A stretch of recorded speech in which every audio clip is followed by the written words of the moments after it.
Just looking at his stats now. Yeah, he's like a full yard up from last year on his average. Hey, Dave, did you trade for Kirk Cousins or did you draft him? No, I drafted him. That was a wise pickup. Yeah, sometimes I try to rely on some of my own instincts, but I've been fortunate enough to draft a lot of quarterbacks that turned out to be good after a while. Larry, you'll remember back in the Elvis Gerbach days. Yes, I do. You had great patience, Dave. Yes. Elvis Gerbach had an amazing card his rookie year. And Stratomatic screwed Joe Montana's card so badly, and Steve Young, actually. Looks like we have an Super Bowl starting here, huh? All right.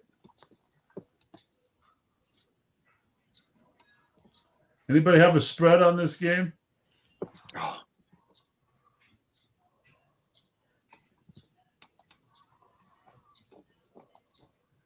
Two great defenses. It can't be very big.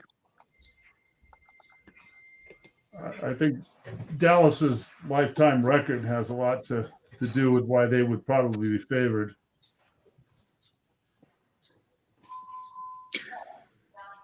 Good evening, everybody. Tonight we're getting ready to broadcast. Actually, the game is just underway here. This is Autumn Wind Super Bowl 17. Super Bowl is our words for the championship for this Autumn Wind season, the 17th edition.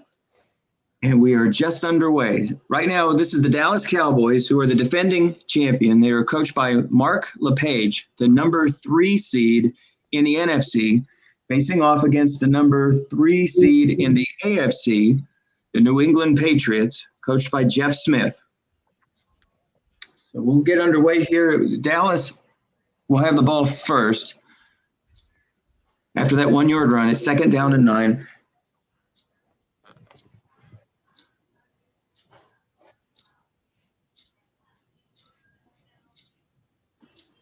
Dallas 13-3 this year. There's a pickup of 6 on the play. It's now 3rd down and 3 on that flat pass from Drew Brees. Let me get a little organized here. That was Drew Brees' first pass attempt. That was to running back David Johnson. That's Mark Ingram in the backfield. So he's got that dynamic 1-2 punch between Drew Brees, who had one of the top quarterback cards in the league, along with Mark Ingram, who had one of the top 6 running back cards in the league as well. Here's a pitch to Ingram. It's guessed wrong. He's going to sweep and pick up 16 on the play. Actually, that's a huge gain. Sorry, it was 34 yards on the play, so a long gain. Guessed wrong. He hit 12 on Ingram's card. And just like that, Dallas is in New England territory with the ball resting at the 34. This is the 5th appearance for the Dallas Cowboys in the Autumn Wind Championship. They are 2-2, and again, they are the defending champions. A very strong run for this club in the last 8 seasons. Here's an off-tackle run for Ingram. Defense guesses pass, and this time he hits a 2, and that's going to pick up 29 yards. So back-to-back chunk plays for Mark Ingram, and Dallas is in business. 1st down and goal with the ball resting at the 5. Ingram this year rushed for 2,000 yards for the Dallas Cowboys.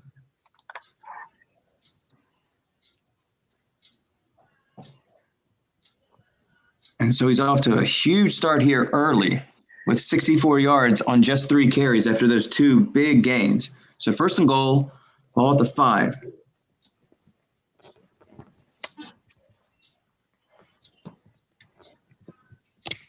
High formation, we'll see a lot of that. We'll talk a little bit about Dallas's run here to the playoffs. Both of these clubs were in the wild card round.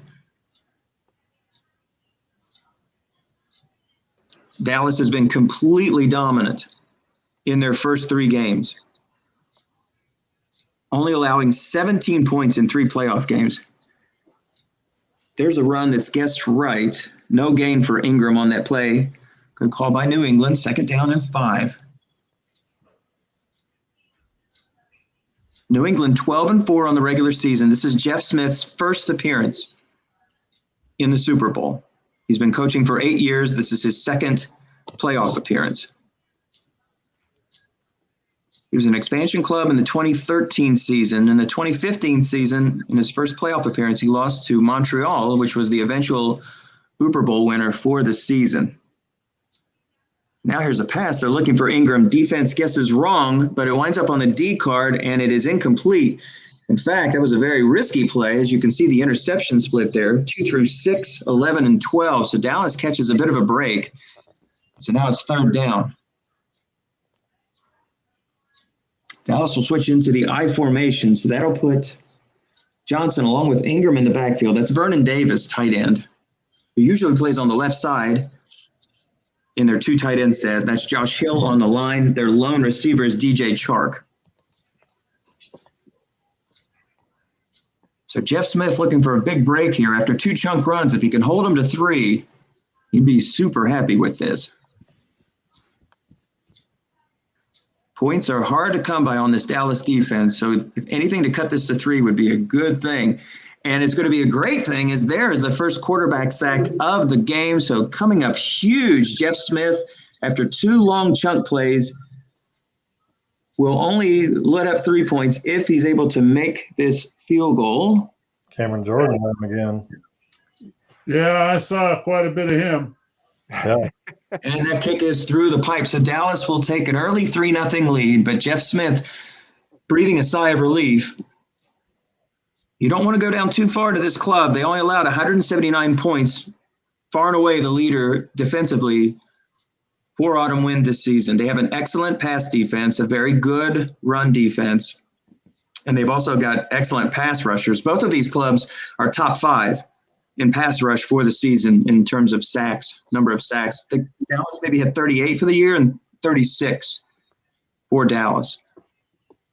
Mark's got to feel good with the opening drive. He's got a great runner in Ingram, but not a great offensive line going against that excellent run defense of New England. So Mark's got to feel good. He got a couple of big runs off his own card, but it's going to be tough for Ingram if the rolls aren't coming on his card guessed wrong. It could be a tough afternoon going forward.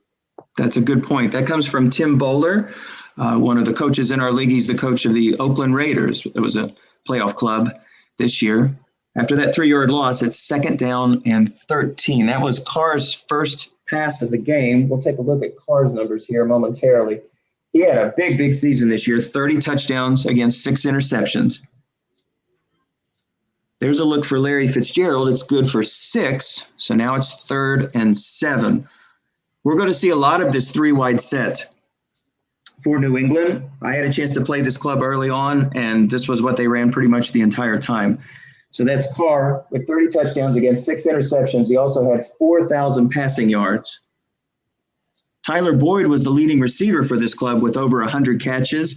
But obviously you don't sleep on the great DJ Metcalf there, flanked out to the left. And also the ageless Larry Fitzgerald. At tight end, that's Austin Hooper. So he has weapons all over. I believe that's Duke Johnson in the backfield. Yes, Duke Johnson, who's more of a receiver.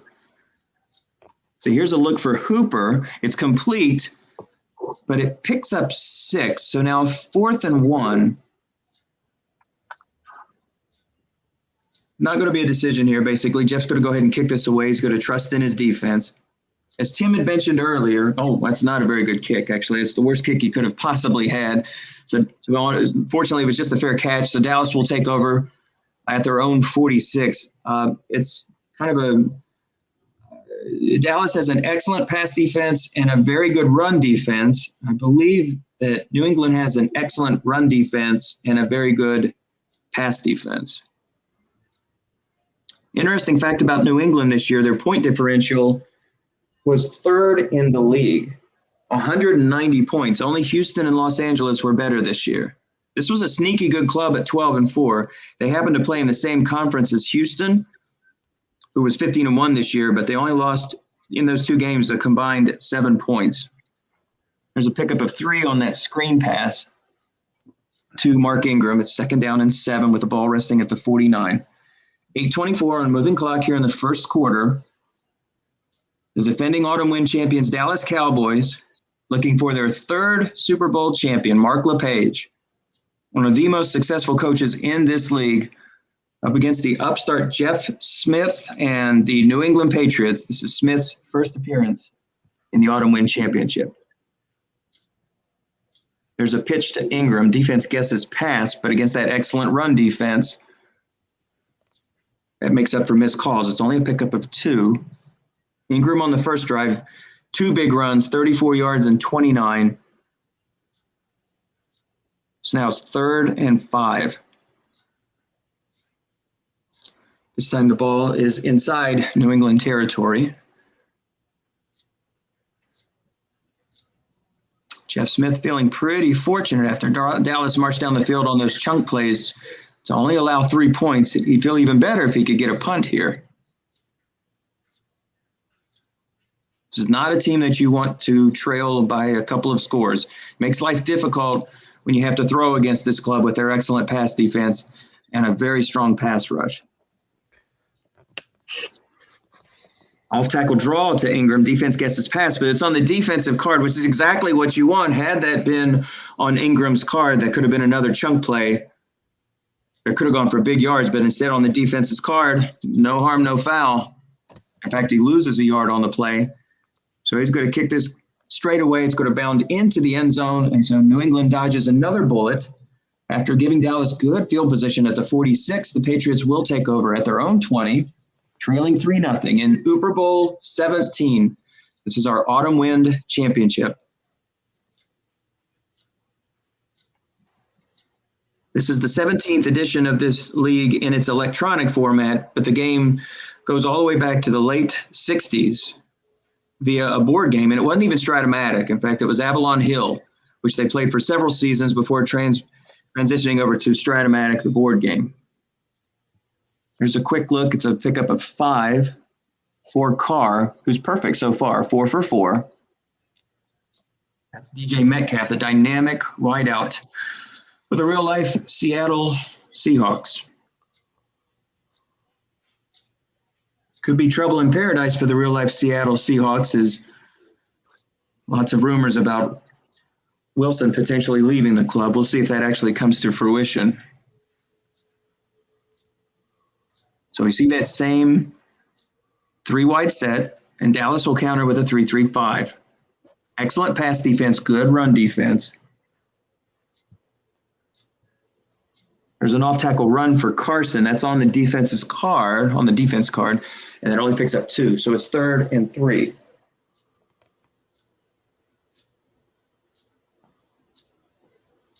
So Carson is the lead back for this club. He gained 1,500 yards during the regular season. Tyler Boyd with 100 catches, DK with 70 catches, Hooper and Fitzgerald around 70 catches, all of them in the 70s basically. So you can't really pick on one target. They're all very strong. He leaves Chris Carson in for the potential for maybe a draw play here on 3-3-5.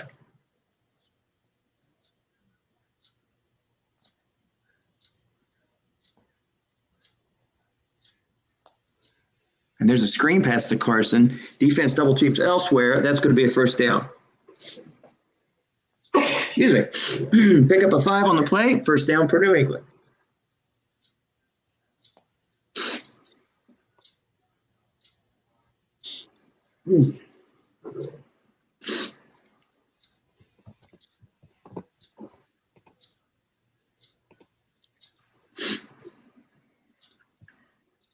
I'm going to give Michael a moment there, Gesundheit. Both these teams are very good West Coast type offenses. You can see Carr and Breeze looking to pick apart the flat zones, and it puts a lot of pressure on the free safety to come up and help.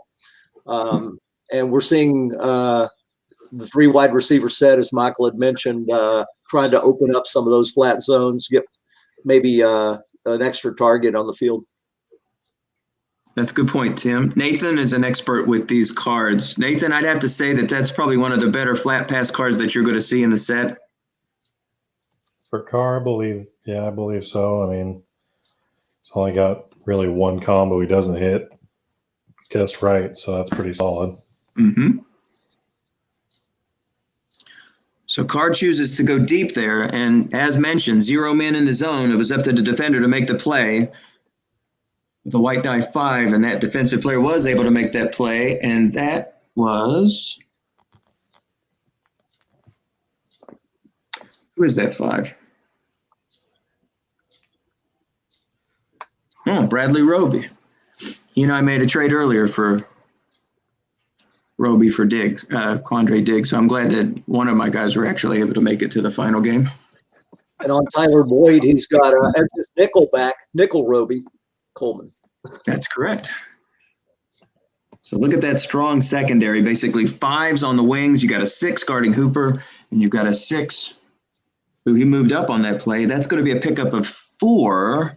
Ooh. So on the last 4th and 1, Jeff didn't want to take any chances. This one's at the 41. He won't take any chances here.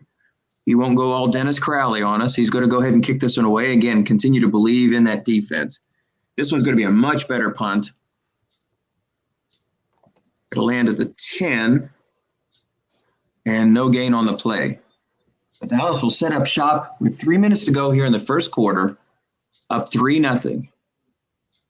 In the Autumn Wind Championship, this is edition number 17.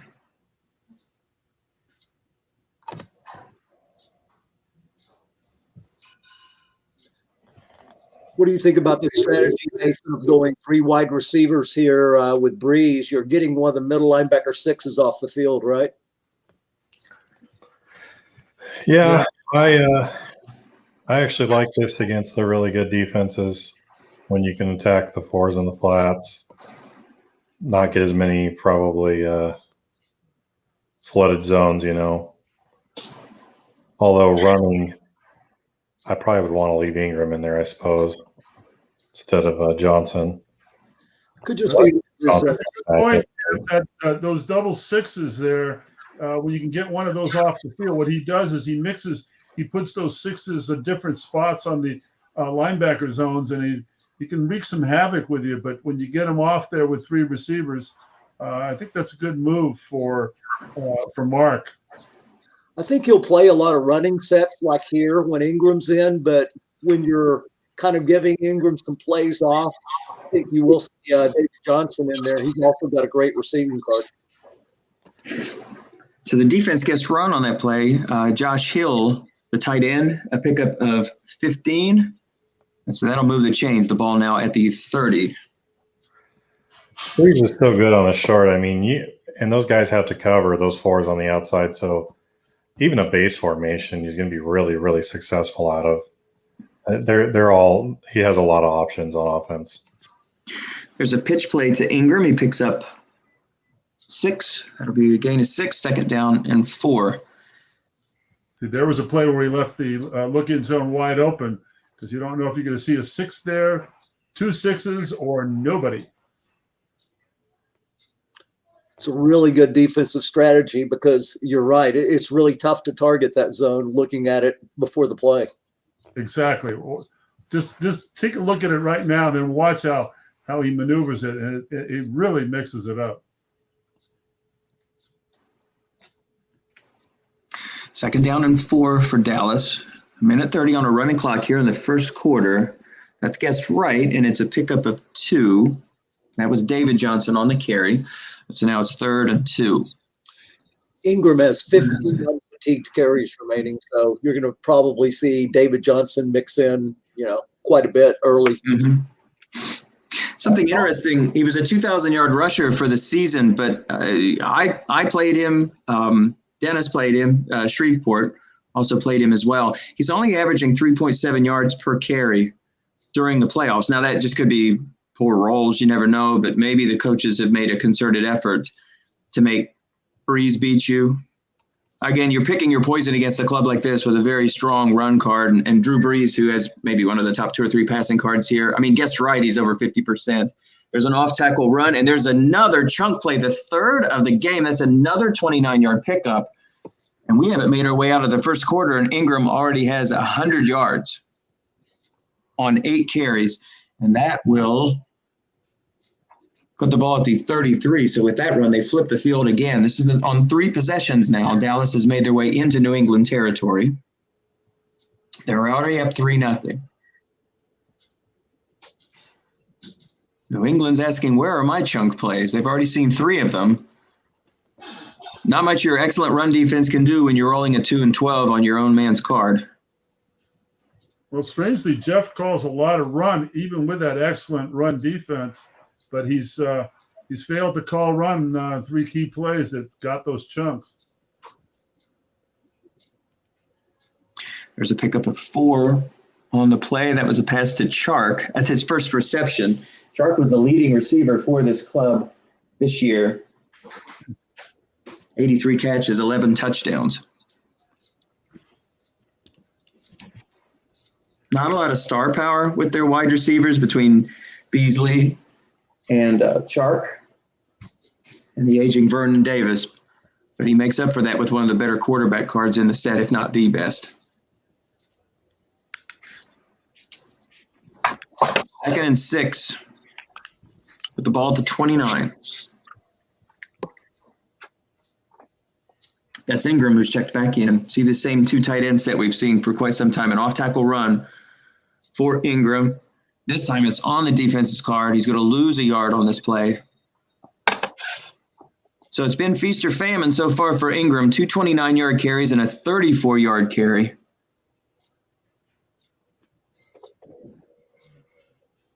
And he's been stymied for the rest of those carries.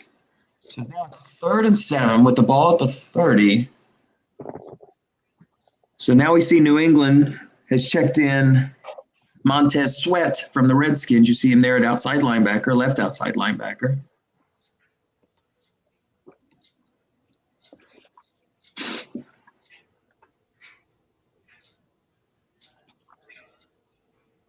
As mentioned earlier, Cameron Jordan with 19 sacks for this club this year.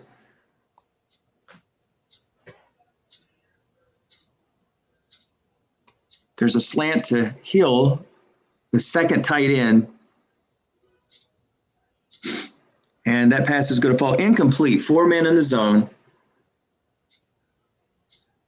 So now we're going to see a 47-yard field goal attempt that could extend this lead to 6-0. And it is good. So Jason Sanders puts it through. And Dallas will extend their lead. But once again, New England only holds them to 3. Dallas only allowing 179 points during the regular season. This is not a club that you want to go down 2 scores. Yeah, we see him go to Chris Carson has 26 unfatigued carries left. So if he decides to go to the run, he's got plenty of carries from Carson. Absolutely. So he does get out of that 3 wide set, which we've pretty much seen exclusively through this game. New England has not managed to get into Dallas territory. This is their 3rd carry. Excuse me, their 3rd possession. That's a pickup of 1 on the play for Carson, the workhorse back for the real-life Seattle Seahawks. Picked up 1,500 yards for New England this year. New England, again, 12-4 during the regular season. They're coached by Jeff Smith. This is his 2nd appearance in the playoffs, but his first in the Autumn Wind Championship. It took him 8 years to get here. An expansion club in 2013. Finished 3-13 in his first year, 12-4, by far and away the best record he has had in his 8 seasons. There is another run for Carson. That's on the defense's card, and it will pick up 5. Onside tackle. Play 3rd and 4 at the 31. 12.5 to go here in the 2nd quarter of this Autumn Wind Championship, 17th edition. We're wrapping up the 2020-21 season.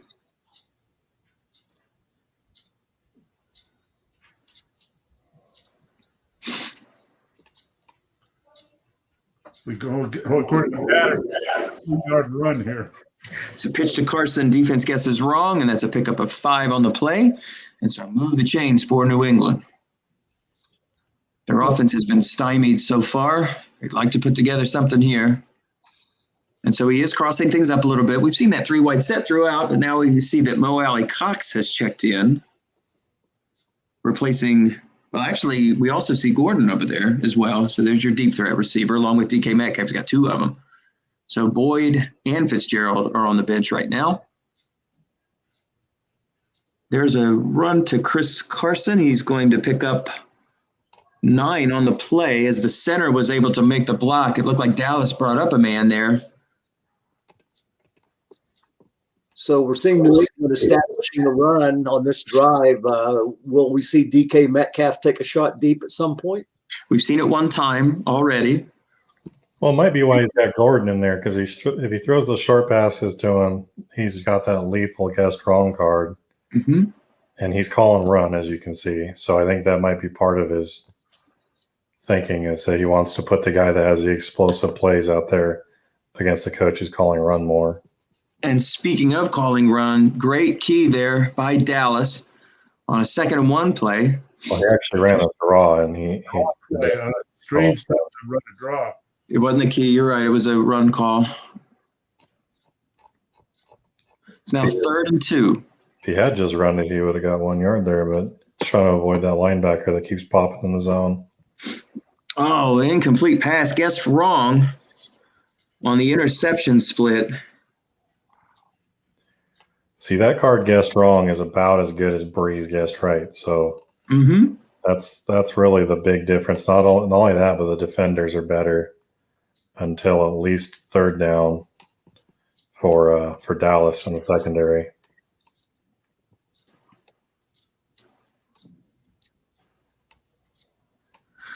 So the game has frozen. I guess that ball went into the end zone. The card seemed to read that it was picked up. Yeah, it's a touchback. I've got it on my screen. Does anybody have the number offhand? Um, Well, it was 47016, I think.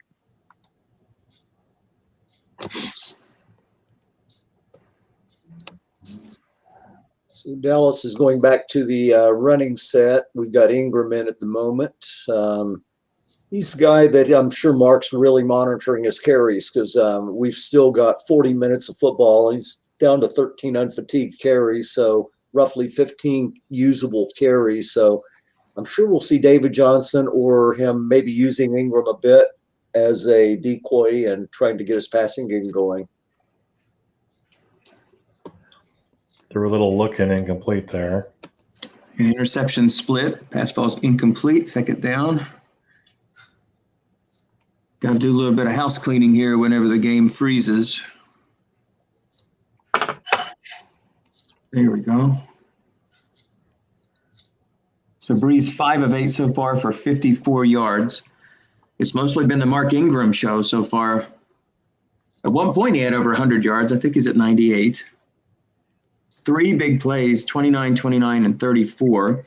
There's a completed pass on Breeze's card, and it's a nice pickup of 7. So now it's 3rd down and 3. 9:18 to go here in the first half. Dallas up 6-0. Mark LePage has played in, this is his 5th Hooper Bowl championship in 8 seasons. Full house. I saw a little bit of this when I played him, actually, in my playoff game, so this is not an unusual set for him. Hard to throw a flat pass here. That free safety is going to float into whatever zone Well, he either throws you to. run and puts a guy on the line, you're looking at max defenders in every zone. Mm-hmm. Not crazy about it, but just because he's so good, right and wrong, that you really have every single option out of a base set that you could go to. There's an inside run for Ingram. Defense guesses pass. He's going up against an excellent defense. There you go. Doesn't matter what he calls when it's on that excellent defensive card. You run that risk. He loses a yard on the play. And so Dallas is going to turn this ball back over on their 4th possession, back to New England.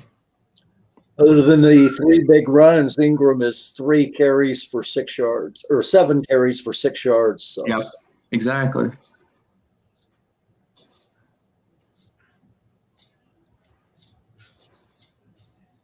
Again, coming into this game during the playoffs, he was only averaging 3.7 per carry after collecting 2,000 yards during the regular season.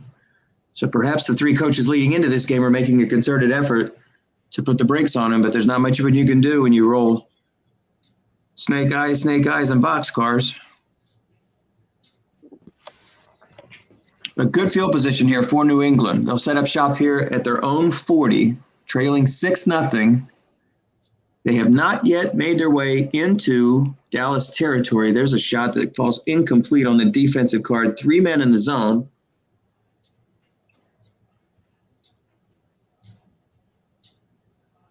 Also during the playoffs, per pass, offenses are averaging 3.7 yards per attempt against Dallas during this playoff run.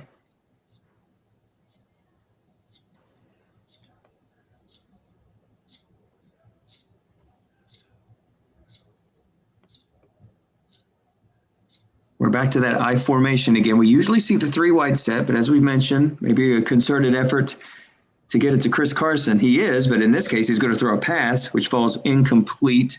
It's now 3rd and 10. So New England, the number 3 seed out of the AFC. How did they get here?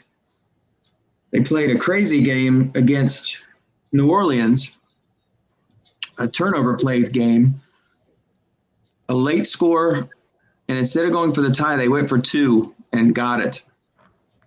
So they won a 1-point game against New England, beating the 6th seed. Then they went on the road and defeated Tampa 31-17. And that score really is not as close. It's not as indicative as the game wasn't even that close, to be honest. We'll go back through this again. There's a pass to Boyd that's complete, and there is a first down. So for the first time in this contest, New England has made their way into Dallas territory as he finds Tyler Boyd, who was his favorite target during the regular season with 100 catches. Back to the I formation again. That win against Tampa Bay, the number 2 seed, he muffed not 1 but 2 punts at his own 10-yard line. So he basically gave the Buccaneers 2 short fields for little simple 10-yard drives that eventually tied the game at 17, but New England scored on their next drive and added another for the win. So a big contest there. There's a deep shot to Metcalf that's going to be big time, huge, and he's going to score. He finds his way into the end zone for a touchdown. Yeah, you So hit him. on that 3-man set, but it was guessed wrong, I believe, fellas. Is that correct? Yeah, guessed wrong on DK Metcalf's card. He hit the long gain. And he hit the long gain. So New England, 6-6, looking to take the lead, and they do. And there's the advantage of going into a more of a running set. You draw more run calls. You've got easier double teams for the defense, but on those guessed wrong, if you get 4 of them, you got a big play receiver like that. Yep. Good point. Good point, Tim. Very good point. Yeah, and that's why you like those explosive receivers in there against a coach that's actually willing to call some run. Which Metcalf, he's a beast. Next year will be probably even better. He'll be beastier. You're right. 2nd down, 11, a loss of 1 there for Ingram. And as we've mentioned, it's been feast or famine for Ingram so far with a 34-yard run, a 29-yard, and a 29-yard run, 2 of them. But the rest of them have been basically nil. He's had some guessed wrong calls, but unfortunately they've come on New England's card. So you don't get the benefit of that on Ingram's card. So 2nd and 11. There's a screen for Ingram. Defense calls pass. 1 man in the zone. Ingram makes the catch. He picks up only 4. It's 3rd and 7. So Dallas trailing 7-6. I've called each of Dallas's playoff games with the exception of the game in which I played him, and I don't believe – well, no, I was going to say I don't think he's trailed any of these games, but I think I had him by – maybe I had him by 3 at some point, and then he immediately came down and scored and then just poured it on. I don't know if he had to lead the entire game against Seattle or not, but he's been very, very dominant through these playoffs, shutting out Shreveport, defeating Los Angeles 31-10, and then defeating the number 1 seed Seattle Seahawks last week for the privilege of playing in this Autumn Wind Championship, looking for back-to-back championships. There's a catch for 11 yards with 4 men in the zone. So Drew Brees completes it. That was on David Johnson's card. So that's his second where he has thrown short, which I like. He was throwing a lot of flats against Dennis. And Dennis and to some extent Jeff in this game have been really coming up and flooding zones and putting guys on the line. And even when they don't, Jeff's been putting 4 men in zone short on first, second down. I feel like with Breeze, you have to be aggressive when people are sagging down like that the whole time because you can't, you know. Nathan, would you throw more deep balls with Breeze at this point in the game? If it's 0 men in zone like that all the time, I absolutely would. You said the judges once want to see Kevin. At least let him know you'll do. I mean, you know, he's got a 4 safety back there, free safety. It's going to be a game where points are hard to come by. It's going to be hard to grind it out. So at least throw some more short, which he has been doing. But now I see him also putting that safety in the short zone. So yeah, throw some long, throw some short. Throw to your guys in the short. Covered by 4s, Vernon Davis and Josh Hill, Mark Ingram. You got 3 guys that you can throw a ton of short passes to against 4s that are pretty decent receivers. My animation is stopped on this side. If they called another play, because I've been stuck here basically on the 38. My screen. I'm sorry. He's just there, looks like, for a minute. Okay. He's asking. Yeah, I was going to say Vernon Davis would be a possible guy you would look at to maybe take a deep shot with. You got the great matchups like you're talking about with the 4 short, but I was looking at like a guy deep that he might look to see if he could use Vernon Davis, you know, going against the 4. I don't think you can go deep with Vernon Davis. He doesn't have anything on his card. 48-yard catch, but it's on the short pass. You're right. I traded so I'm pretty familiar with that card. Hill can't go deep. Chark is his number 1 deep threat. Yeah, Chark's got a nice, receivers come up on that 0 men in zone. If Breeze comes up, I mean, it's not a great play, but a lot of plays against this good of a defense aren't great plays. Mm-hmm. At least go where you can hurt them when they're giving it to you. But you're right. You got to show it to them, though, Nathan. You're right. And Right. like I said, on that 0 card, there's some extra long gains on there, too.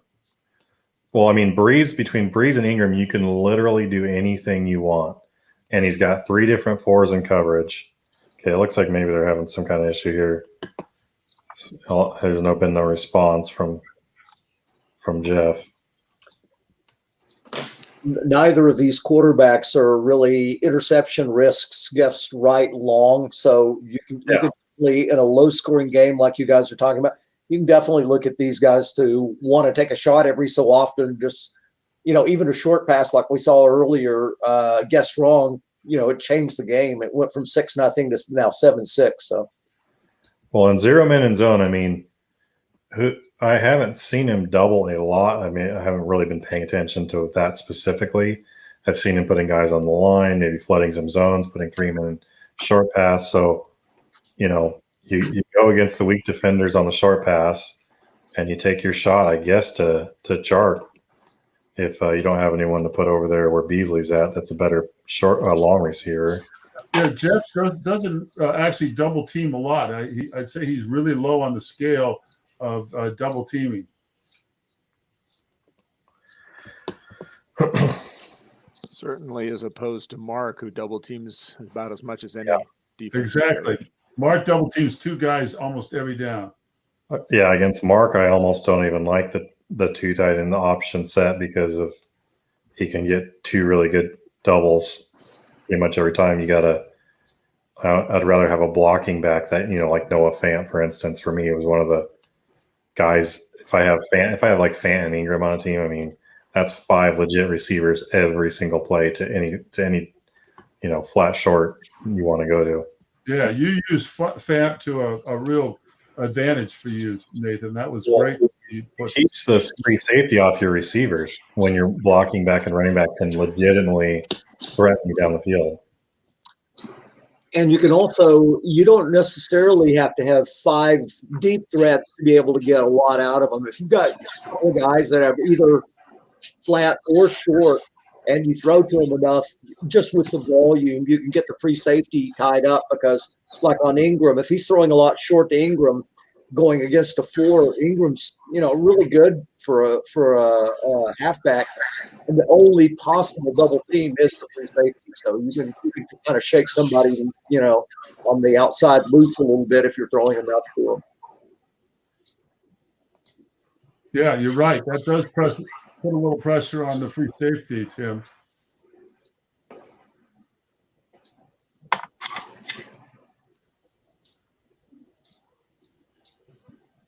A little bit of lightning in Miami.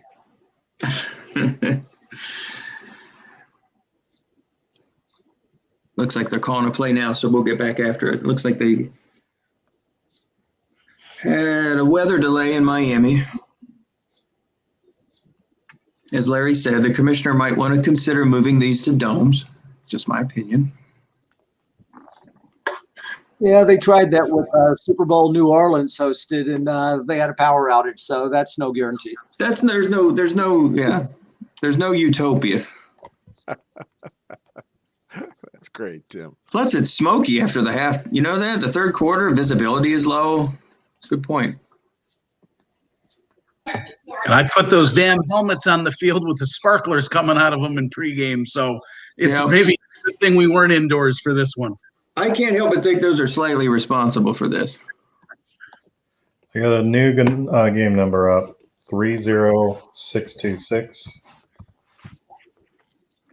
Yeah, I put it in, and I don't know if they've frozen again, because it looks like one guy basically has made an offensive set. The other gentleman has the defensive set in, but then there's been no call and no animation at all. I just wonder if maybe they're having another issue. Yeah, they're chatting. They're waiting for you, I think. Although I can't see the screen doing anything.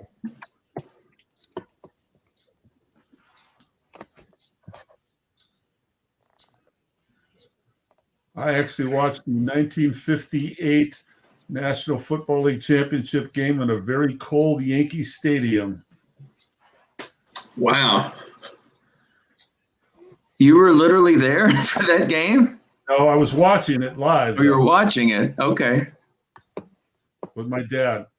That was my introduction to the NFL. Don Amici. Yep. And Johnny Unitas on a Johnny U. winning drive. So it looks like we're back at it here. Dallas will reset. Dallas has about their own 40, leading most of the way, but then New England with a pass from Carr to the enormously talented DK Metcalf, who took it to the house. And following that extra point, Dallas is now trailing 7-6. On this drive, they had a clutch third down completion from Breeze to second tight end Josh Hill. And they are able to extend this drive. 4:30 to go here in the first half. Dallas had the ball first. New England will have the ball to begin the second half. There's a run for Ingram. Then it's a chunk play, not the usual chunk play that we see, but 14 yards on the carry. Guessed wrong on his card. So once again, this is the fourth time now that Dallas has been in New England territory. That was a big play for Dallas. They were facing a 2nd and 9. They might have had to punt if they hadn't got a nice run there. And it's possible New England would have ran out the clock in the half and then got the second half kickoff. You don't want to do Dallas. Very possible. Very possible.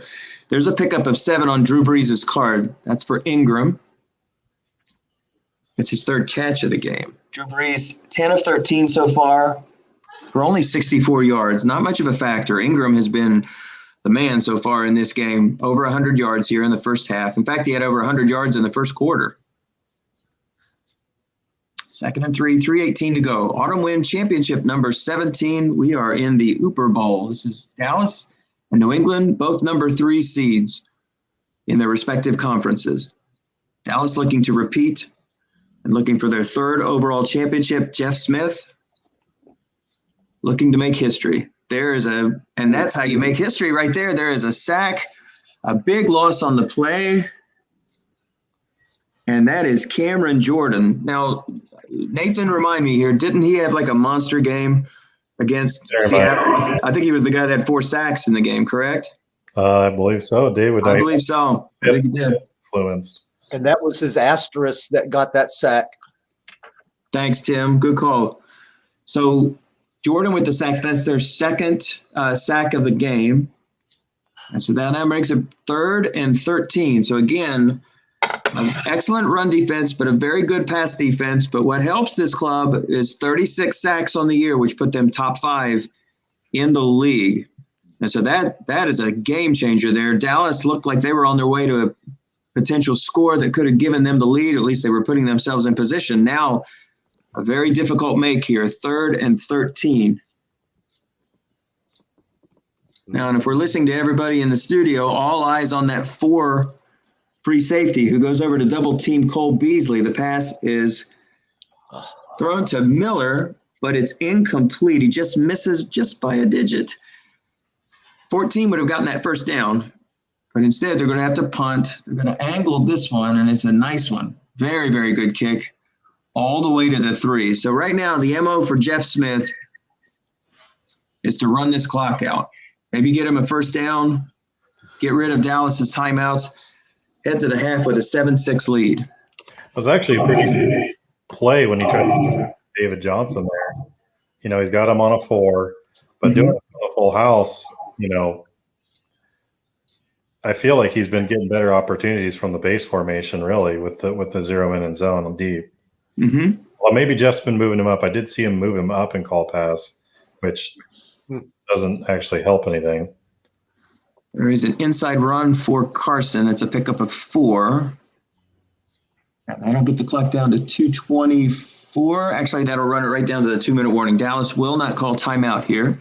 So it's 2nd down and 6. If Jeff can manage one more timeout here and avoid catastrophe, he's looking pretty good to carrying a lead here into the half. Such a huge factor about Cam Jordan. Really changed the end of the half. Yes, absolutely. Dallas was looking very, very strong there with a good chance to at least get in field goal range to take a halftime lead, but instead, England will hold on. There's an off-tackle run for Carson. Dallas might call timeout here. Let's see. It's now 3rd and 4. Dallas thinking about it, and they will not. So they decide not to call timeout. So there's 1:30 to go. I don't think I would make him, you know, if he does get out of this, you don't want to leave him with time even for a field goal if you can avoid it. Make him use the timeout, you know. Mm-hmm. So 3rd and 4, and we see that traditional 3-wide set that we're used to seeing for New England. Defense counters with their 3-3-5. They're not showing blitz. And that's Duke Johnson, who's a very good receiver out of the backfield. He's not in shotgun. He can end run Duke Johnson if he wants. I'm getting confused with the D John. We got David Johnson and Duke Johnson. I was like, And what? Duke Johnson, yes, right. And Duke Johnson's a pretty good end run wrong guy. There's an off-tackle run. Good call there. Defense guesses pass, and that's going to be a nice pickup of the play on 19, actually.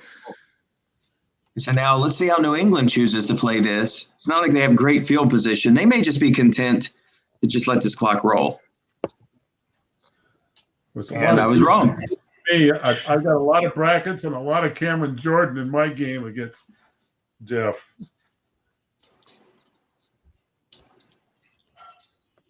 I got a lot of turnovers against Jeff. He just hit bad digits. I got him 20-9, but Carr threw 3 picks, and he also had a sack fumble. So that's pretty difficult to overcome. 3-3-5 set. There's a pitch to Carson. He's able to get out of bounds. He does pick up 4, and it's now 2nd down and 6. Actually, I guess he did not get out of bounds. So is New England going to exhaust another timeout here?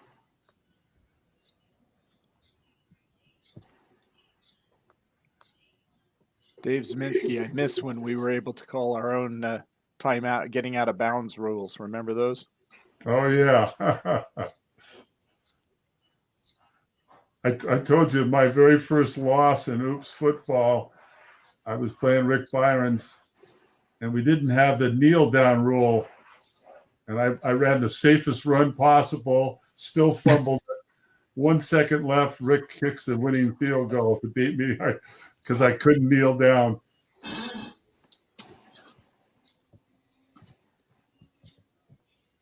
After that pickup of 4 on the play, it's now 3rd and 2 with the ball resting at the 35.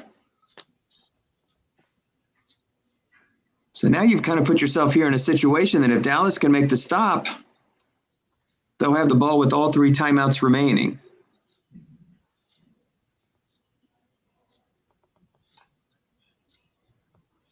Sideline pass for Tyler Boyd.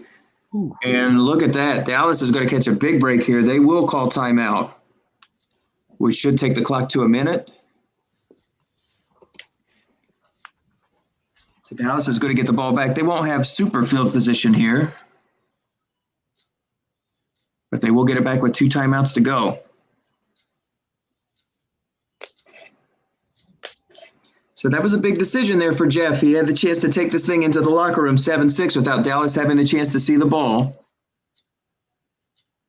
But Dallas will be afforded one more possession here before the half. It wasn't a very good kick, but they elected not to pick it up, and they'll take over at their 24. So a long way to go and not a lot of time to do it, but they do have 2 timeouts. So we see a 3-wide set. We don't see this very often with Dallas. That is Breeze in the shotgun, and that is David Johnson. That's Anthony Miller, DJ Chark, who's their leading receiver for the year, and they're really their lone deep threat. There is a deep pass, but it's incomplete, and that was intended for Chark. He's max deep, 2nd down and 10, ball at the 45. 83 catches on the year for Chark, including 11 touchdown passes. I think he was the lone receiver to gain over 1,000 yards for this club. And there's a deep shot for Cole Beasley. Oh, And it's going to be caught. It's the defensive back in the zone. So Nathan called this earlier that 4 defensive back unable to make the play on a white die 6. And suddenly Dallas is in business. They have to call timeout, but they do have the ball at the 47. Sanders has a pretty decent leg, so with one more first down here, they may have a chance to sneak in a field goal before the half. So things have definitely changed in just this last minute. New England looked pretty safe in heading into the locker room with a lead of 7-6, and now things look a little more challenging. There's a pass to Miller, and there is a sack. Let's see who ends up getting this one. Frank Clark. So the 3rd sack of the game for New England. It's not a big loss,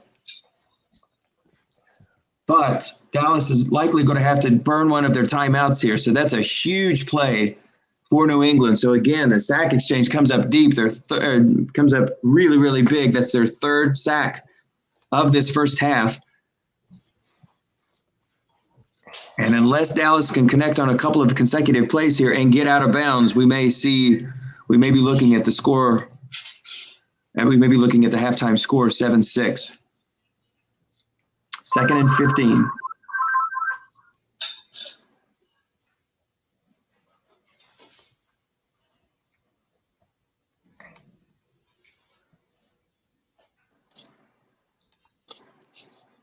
Screen pass to David Johnson. Defense is double teaming Miller on the play.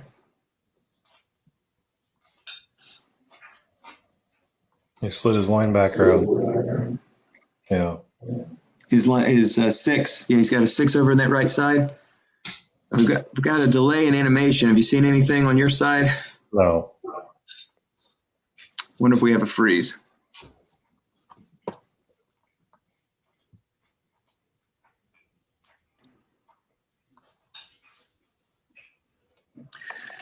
Excuse me. Well, we'll check out Slack and see if they send us another number, because it's very possible we have another freeze. They're stuck, yeah. Dallas just sent a message just a moment ago that they're stuck, so we'll hop right back in.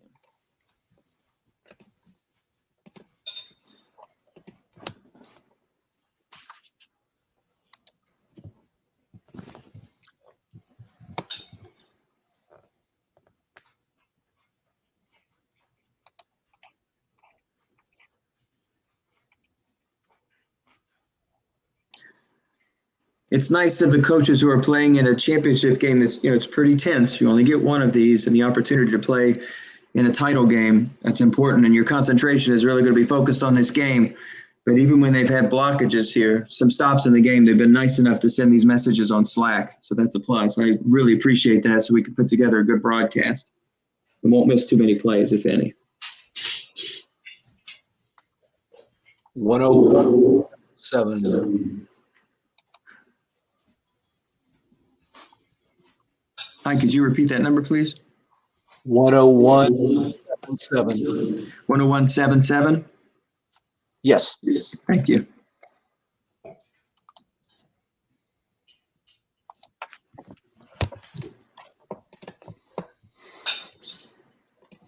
Now, did you get that call from the field or what? How are you getting this information?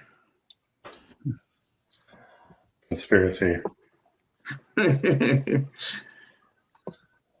You've really added a lot of dimension to our league with these broadcasts, Michael. We really appreciate it.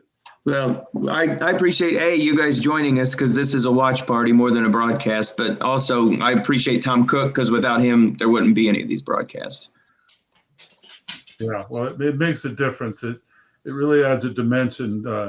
And Larry's done such a fine job as commissioner. This just embellishes that, and the wonderful long legacy we have with this league.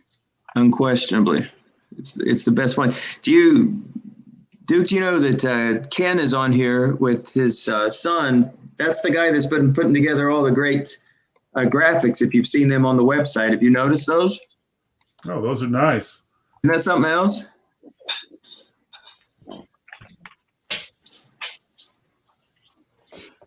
Thanks for your note, Ken. I really appreciated that. My pleasure. No problem. Even though I'm still having nightmares of you throwing incomplete on 3rd and 1, and I kind of rubbed my palms together and I thought, oh man, I've got this guy. He's got to run now. And then pow, a back-to-back bomb. I did that to you? I'm still having nightmares. I like the call. Yes. I'm sorry, Ken. I didn't mean that. I usually only do that to Larry and to Nathan. Oh, well, we have a breaking news update. Jeff's entire internet went down now. Blackout in New England. This is the Ravens and Niners at the halftime. Yeah, that's right. Yeah.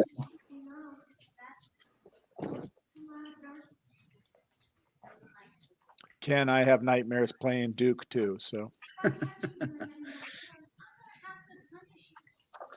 I haven't had nightmares. I've had lovely experiences playing him. I mean, they've all been losses, but they've still been fun. I mean, Larry, I never had a chance to apologize. Last year's playoff, you got so screwed. That's the worst thing I've ever seen happen. I'm really sorry for that. Dave, you and I have been playing 45 years now. I think we've seen it all. So I'm sure it's happened to each of us. Well, you're sorry that Andrew Luck threw 4 straight incomplete passes to end the game. You're apologizing for that. Why?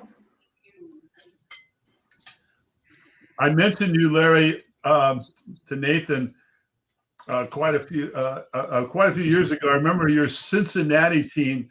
You were playing with. I think it might have been 4 zeros in the secondary, but at least 3. Yeah. And you must have won 3 or 4 games. Do you remember that season and that team? Yes, I do. I had 8 zeros on defense. And I forget, but I believe I had actually a fairly good offense. And so it was one of those things where if I just got lucky, and I got lucky 3 times that season, I could win. Yeah, well, like Branch Rickey said, luck is the residue of design. I wish it were the case. But yes, Dave, I remember the Bengals fondly. That was my childhood. That was an impressive. I mean, I just couldn't believe how you did that and all those zeros there. Well, thanks.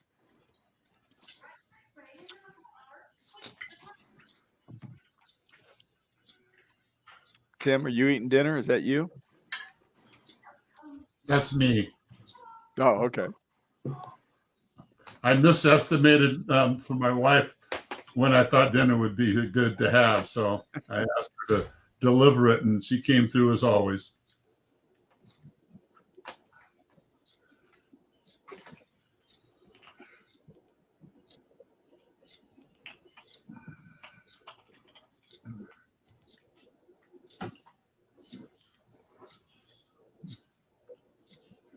How old's your boy?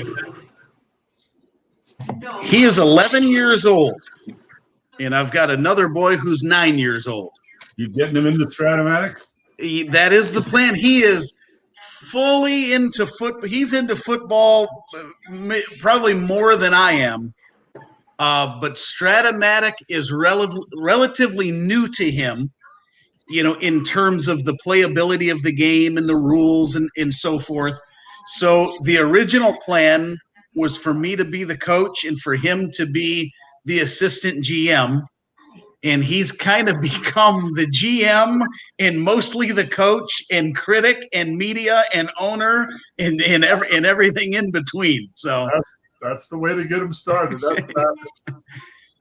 We've had a few power struggles, and the biggest thing, all kidding aside, the biggest thing that he's learning from this, and it's been fun, is the difference between putting together a roster and cultivating a team in Stratomatic versus on a video game, on Madden, where you can manipulate the computer game and you can fleece the computer and get whatever you want. There's a human being on the other side. So we've had a lot of discussion about things that we would like to do, and we'll see if we'll see how realistic our plan is. Oh, that's wonderful. That's a great story. I never thought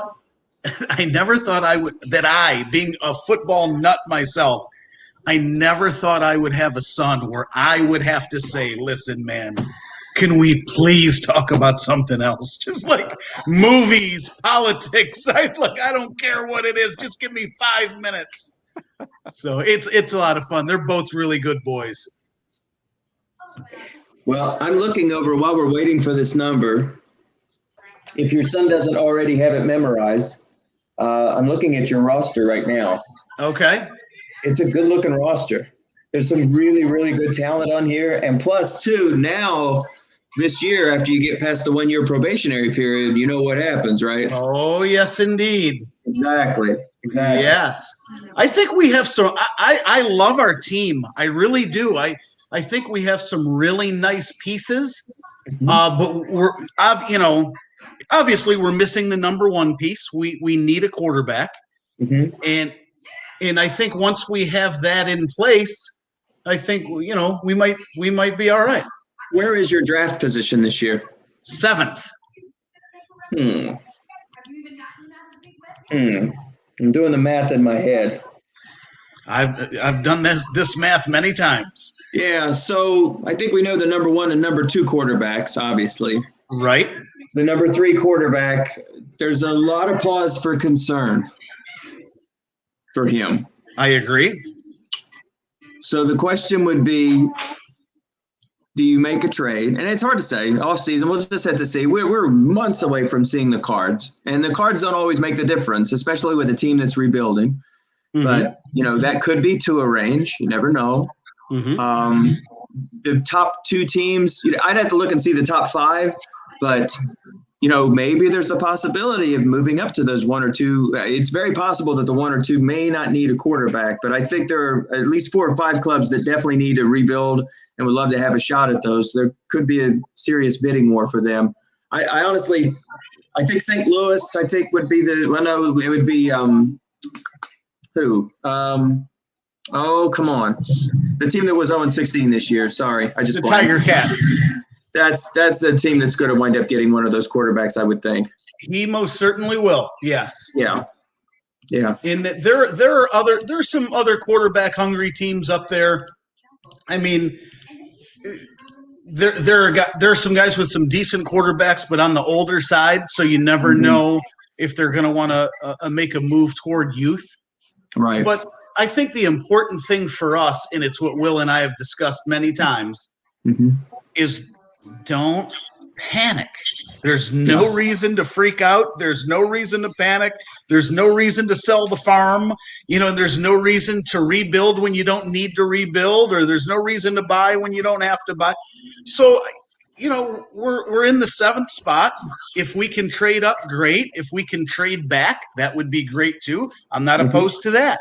So Right. I think it's just important to be patient and make the right move for us. So if Tom Cook were on here, now again, this is my 5th season, and I was wandering blindly through the wilderness for 3 of those seasons, winning only 3, 4, and 5 games, somewhere in that order, basically. But my quarterbacks were Castle, Bryce Petty, and a clone of Bryce Petty, who played season 3. And in the 3rd season, I had the opportunity to draft a quarterback. I moved up, and Tom Cook and I had a long talk about this, about which quarterback that I was going to take. And I was very much committed to taking Trubinsky because I was sick of playing with Petty and sick of playing with Castle. So this would have been year 3. If you take Mahomes, you're going to have to play terribly for another year because he doesn't have the attempts to play the next season. But sometimes you just have to take one on the chin, basically, and get the player who is going to be better on down the line. But it's tough because I had that chance. I had an opportunity in year 2 to get Sam Bradford, who was injured the next year and basically didn't play again. It's tough to be patient in this. It really is. But it will be rewarded, though, if you just hang in there. And if Tua isn't your guy, and if you don't think you can get 1, 2, and that's the people that you want, then you just make you a trade, find you a halfway decent quarterback to survive the year, and just keep building. But you put together a good team already. Will likes to remind me about this story that I've told him about my quarterback knowledge, at least as it relates to the NFL draft.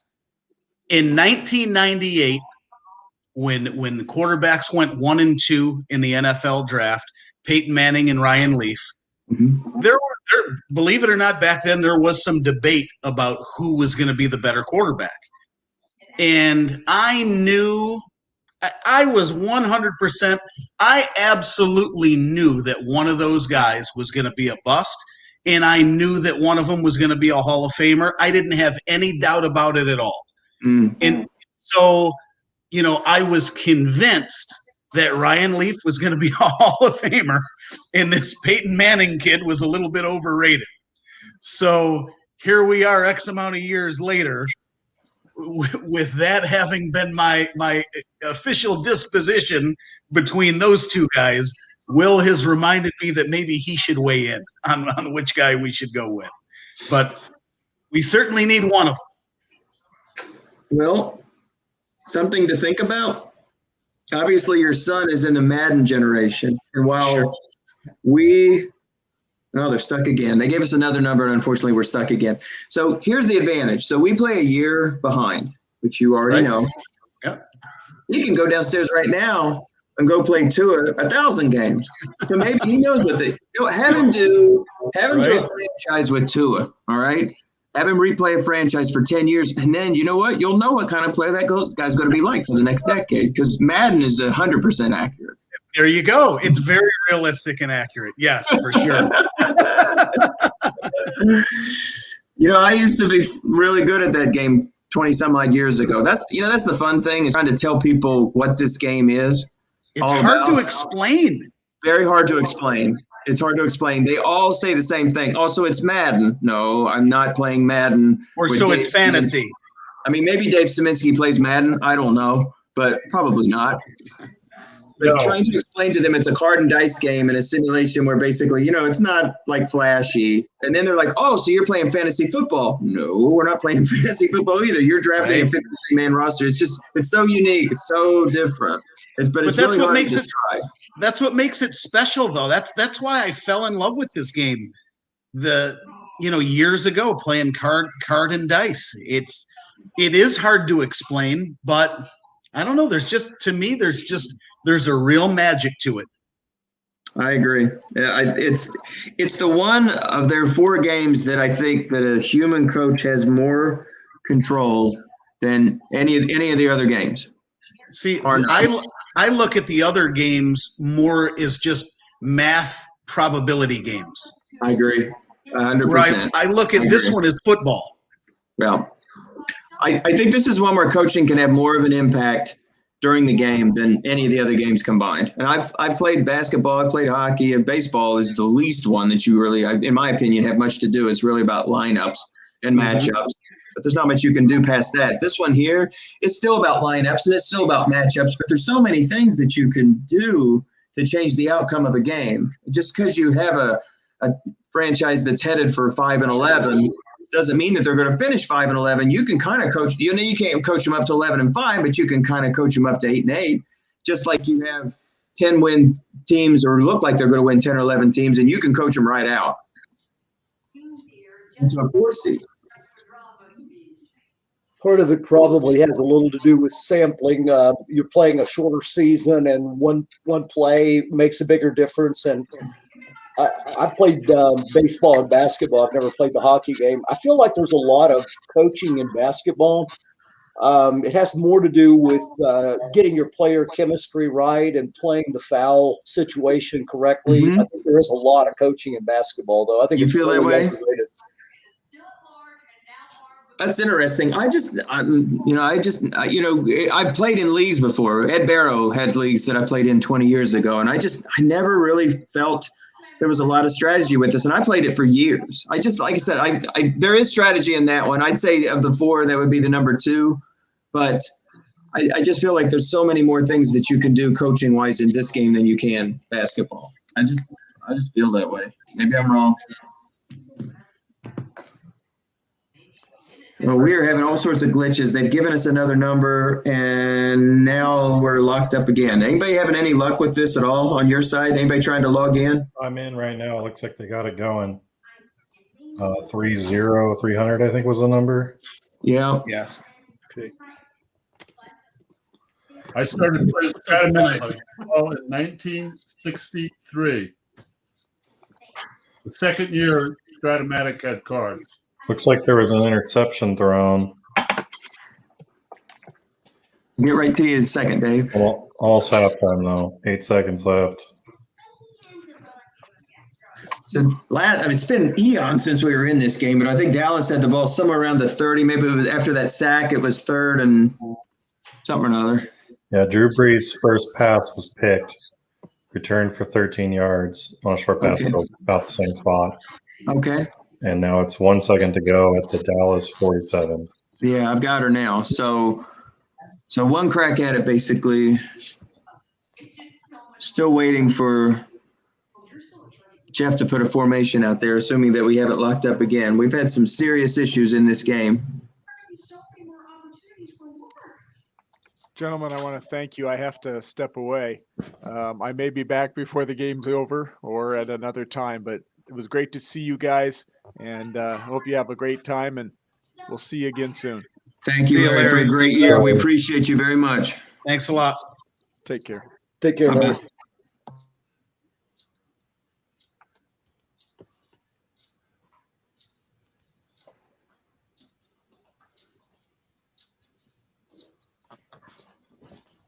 So as Larry is going to step away, I've gone back into the studio, and it looks like Claude Turcotte is there. Hey guys, Hello. Claude, how are you? fine. Come on, get a camera on there. Doing a great job. Good game. What'd you say, Dave? I want to see Claude. Where's his picture? Yeah, well. He doesn't want to make all the I'm 65 rest of us so look I don't too want to bad. make any jealous. So Claude, would you care to turn your microphone up just a little bit so we can hear you? I don't know. I'm on my iPad. I don't know where exactly it is. Can you hear put me your well face? now?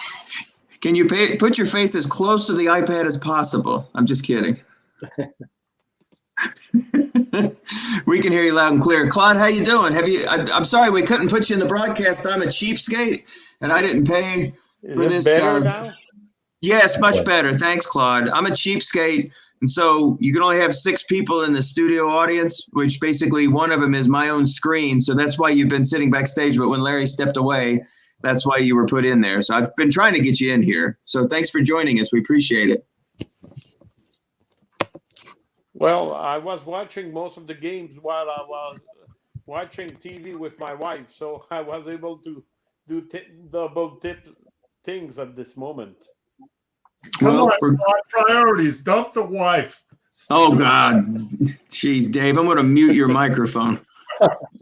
Well, you know what? They're not going to say, we're going to skip right past the halftime and go right here to the third quarter. And if your son knows anything about Madden, everybody skips past the halftime. So we can't do that. Will was going to be our halftime performer. He wants to sing a song for us. Go ahead. We have no time. No. You know what? We'll splice it in later. Okay. Whatever he's got, we'll put a separate video up for him.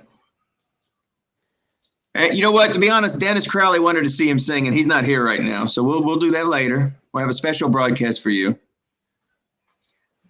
But let's reset everything here. New England is up 7-6 in this Autumn Wind Championship. This is edition 17 of the electronic version of Autumn Wind. There is a completion of 9 yards, a white dice 6 rating on that flat pass. So it's a first down for New England, who is up 7-6. They are coached by Jeff Smith. 12-4. They are the champions of the AFC. They are the number 3 seed coming out of the AFC. Jeff has been to the playoffs twice in his 8 Autumn Wind seasons. This is his first Super Bowl appearance. He had to win 3 games to get to this point, a wild card, a division, and a conference championship. And all of those games have been very, very strong.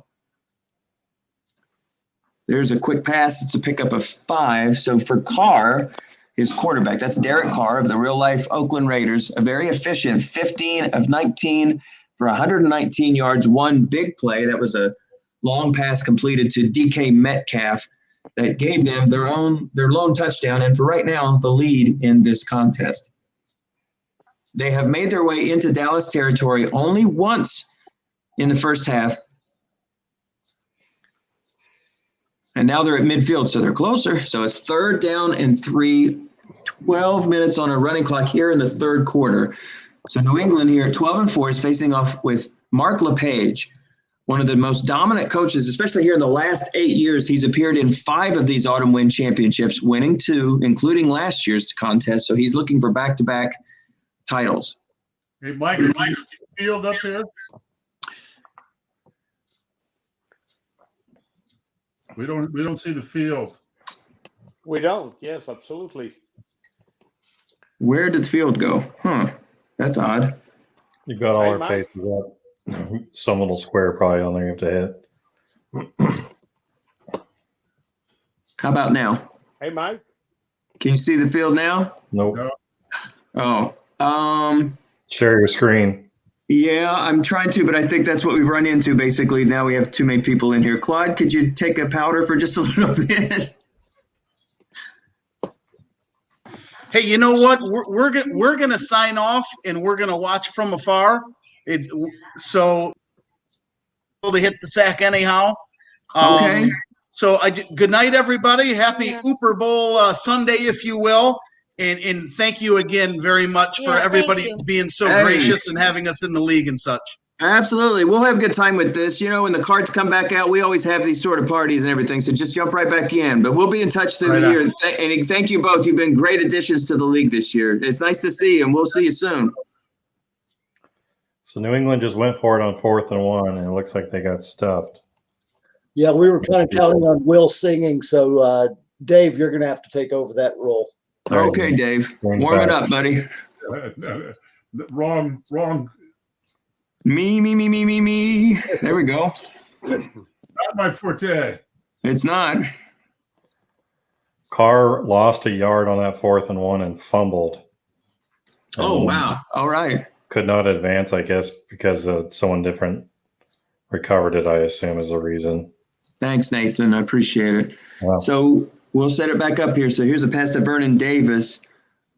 But the 4 is able to make the play. It was guessed wrong on the defense's Carr, but the 4 is able to make the play. Vernon is guarded by 4, I believe. That was a good call on that 4th and 1 too. He stuffed both lineback zones and called around. That's a gutsy call, but that's how you get it done. So they'll take over here at midfield. Actually, the ball is at their own 49, trailing 7-6. So LePage, 13-3, the number 3 seed, defeated Shreveport, the number 2 seed Los Angeles, and the number 1 seed Seattle Seahawks for the privilege of playing in this Autumn Wind Championship and the opportunity to go back-to-back. So 3rd and 5. Let me make sure I've got Claude in here. Yes, I am. Do you hear me? Good. Okay. Wanted to make sure. Thank you.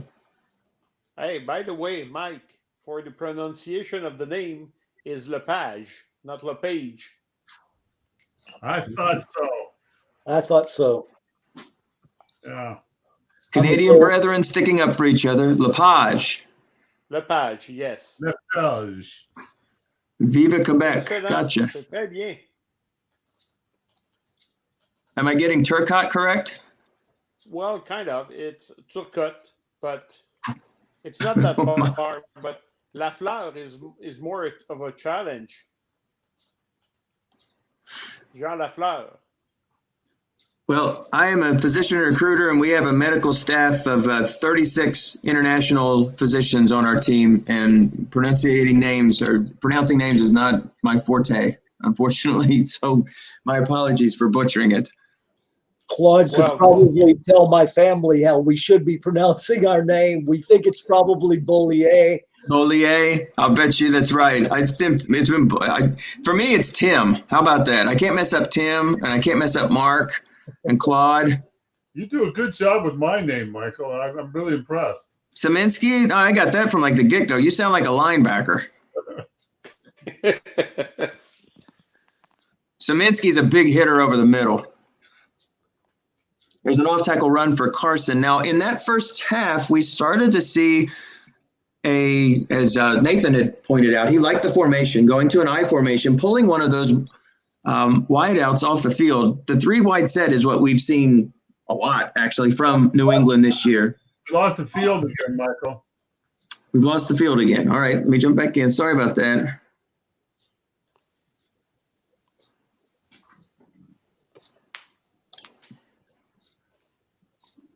Now we got her. How's that?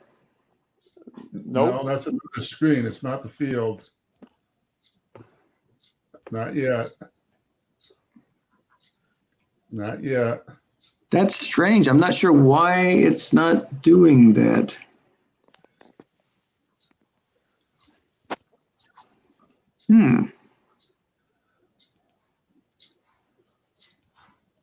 Well, I'm asking to share it. Let's try it again.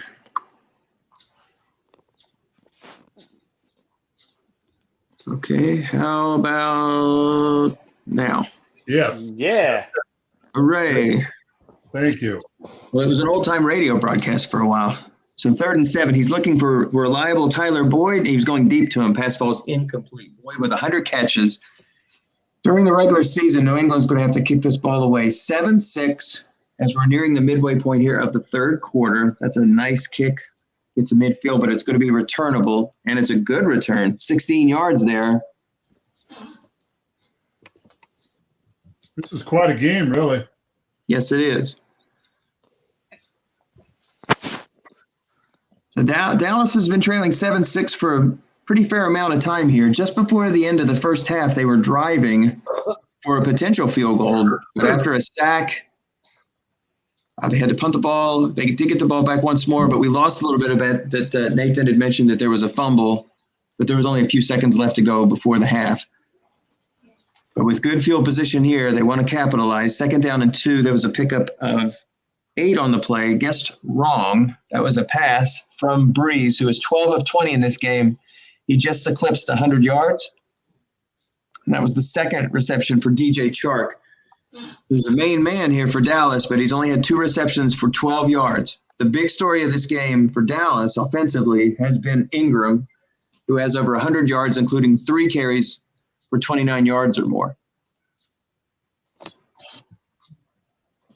2 tight end set that we've seen for the majority of the game. 3-4 set. New England has an excellent run defense and a very good pass defense. How many more carries does Ingram have? 9. 9 unfatigued? Yes. Okay. I've been watching that pretty closely, but yeah, he's in better shape now because New England had the ball a lot toward the end of the first half and early third. So that was a big break there for New England as the play was guessed wrong, but he dialed up that interception split, nearly the only thing on that card that would have, in fact, that's the only thing on that card that would have made any difference at all. So he hits that 11 on the interception split. He picks up a yard. So it's 3rd and 1 with the ball resting at the 32. Jason Sanders already has 2 field goals, including one from about this range in the first half. They gave Dallas a 6-0 lead.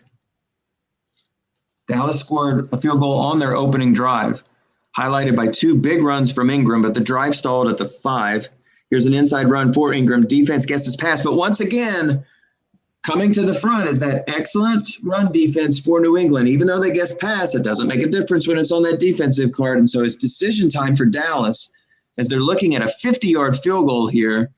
And this choice is an easy one as Lepage sends out his 3-wide set. And that is Ingram again in the backfield. Do you agree with this set, Nathan?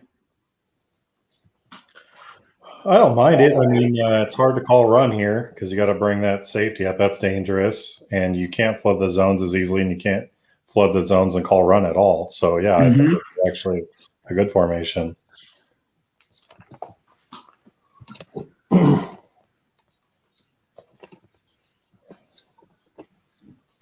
And there's a pitch out to Ingram. Defense guesses pass. If it's on the defensive card, it's going to be trouble. And it is. And it is. So a turnover on downs for Dallas. So give it up for that excellent run defense of New England as they will maintain the lead once again. Dallas had great field position there, but unable to capitalize. So the Patriots will take over 1st and 10 at their own 35. 6 minutes to go, rolling clock, 3rd quarter. Autumn Wind Championship. This is Super Bowl 17. Dallas trying to repeat as champions, looking for their 3rd title. Jeff Smith looking to grab the brass ring for the first time in his career, 8 seasons. And even on that card, that's really good. He's still going to make that play like 2/3 of the time where he's going to get the first down there with only 2 yards to go. Do you feel that way because once you go into that formation, your line drops, and he already has some zeros on that line already. His offensive line isn't that great. So it was an end run against the offensive. The thing is, it's 2 yards. So there's a lot of rolls on the defense where you can get 2 yards. Yeah. Even if you lose the rating. Even on the excellent defensive card. Yeah. So what was that? New England's defense. Just gonna take a look at it. Please, that'd be great. Thank you. I know Claude's a big believer in having a great run defensive card. Well, I think we're starting to see the benefit of it more and more. I mean, just on the surface, it sounds like a very good run, excellent pass defense would be stronger. I guess it just depends on the situation, obviously, but it sure is nice to have an excellent defensive card. I mean, you can call wrong and still be right 50% of the time on such a dominating defensive card.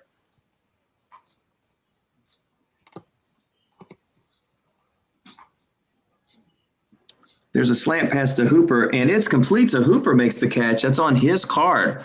So move the chains. The ball now resting at the 45-yard line. That's a big 3rd down conversion there for New England, who already is up 7-6, tenuously holding on to that 1-point lead that they have maintained since midway of the 2nd quarter. In this autumn wind nail biter, and this is about the best you could hope for in a championship game.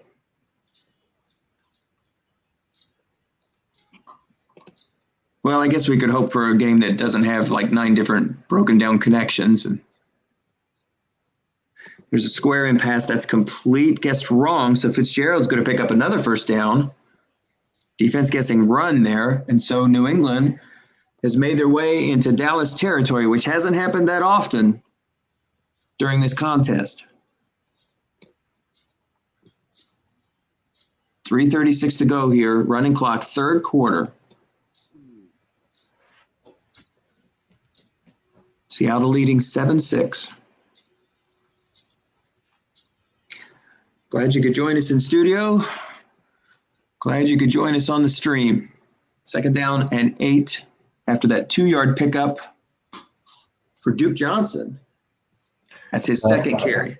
On that 4th and 2, Uh-huh. on that 4th and 2, even against an excellent run defense, you're going to get 2 yards on that end run on 24 out of the 36 plays.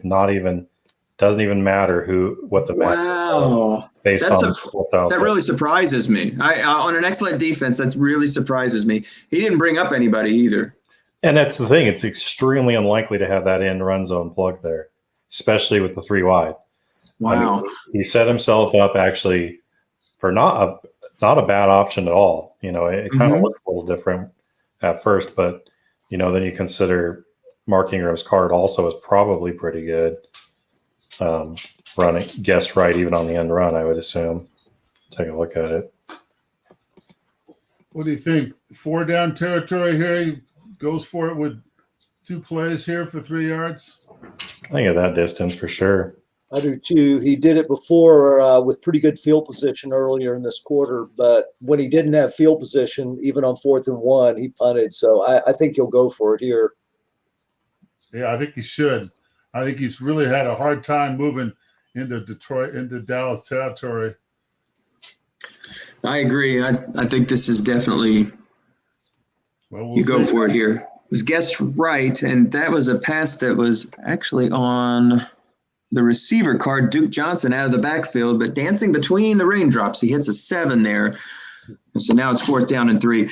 There's no harm, no foul going for it here. I mean, basically, you either give him the ball at the 37 or you give him the ball at the 20, probably. And so he is going to go for it. He's going to do the 3 wide set. That's Duke Johnson, who still is in the game. You've got a linebacker 5, 6, and 4, and there is the first sack for Dallas. So had he missed a field goal, that's where he would have had it, basically at the 44. So that's the first sack of the game for the Cowboys, and that was DeMarcus Lawrence on the play. And so, again, the Cowboys will take over with good field position with the ball at the 47. Was that a flat pass attempt? Did anybody happen to notice, or was that a short? That was the ball to Metcalf. The Metcalf. Deep shot to Metcalf. Wow. That was a bold call. Very much so. Whoa. Go big or go home. That sounds like Dennis Crowley. I was about to throw that in there. Dennis would have gotten that out by now. Yeah. He'll listen to this broadcast later, and his ears are probably burning right now. There's an incomplete pass for Drew Brees, who is 13 of 22 in the game for just over 100 yards. That pass is incomplete on Josh Hill's card. 2nd and 10, ball at the 44. Minute 30 to go here in the 3rd quarter. Dallas trailing 7-6.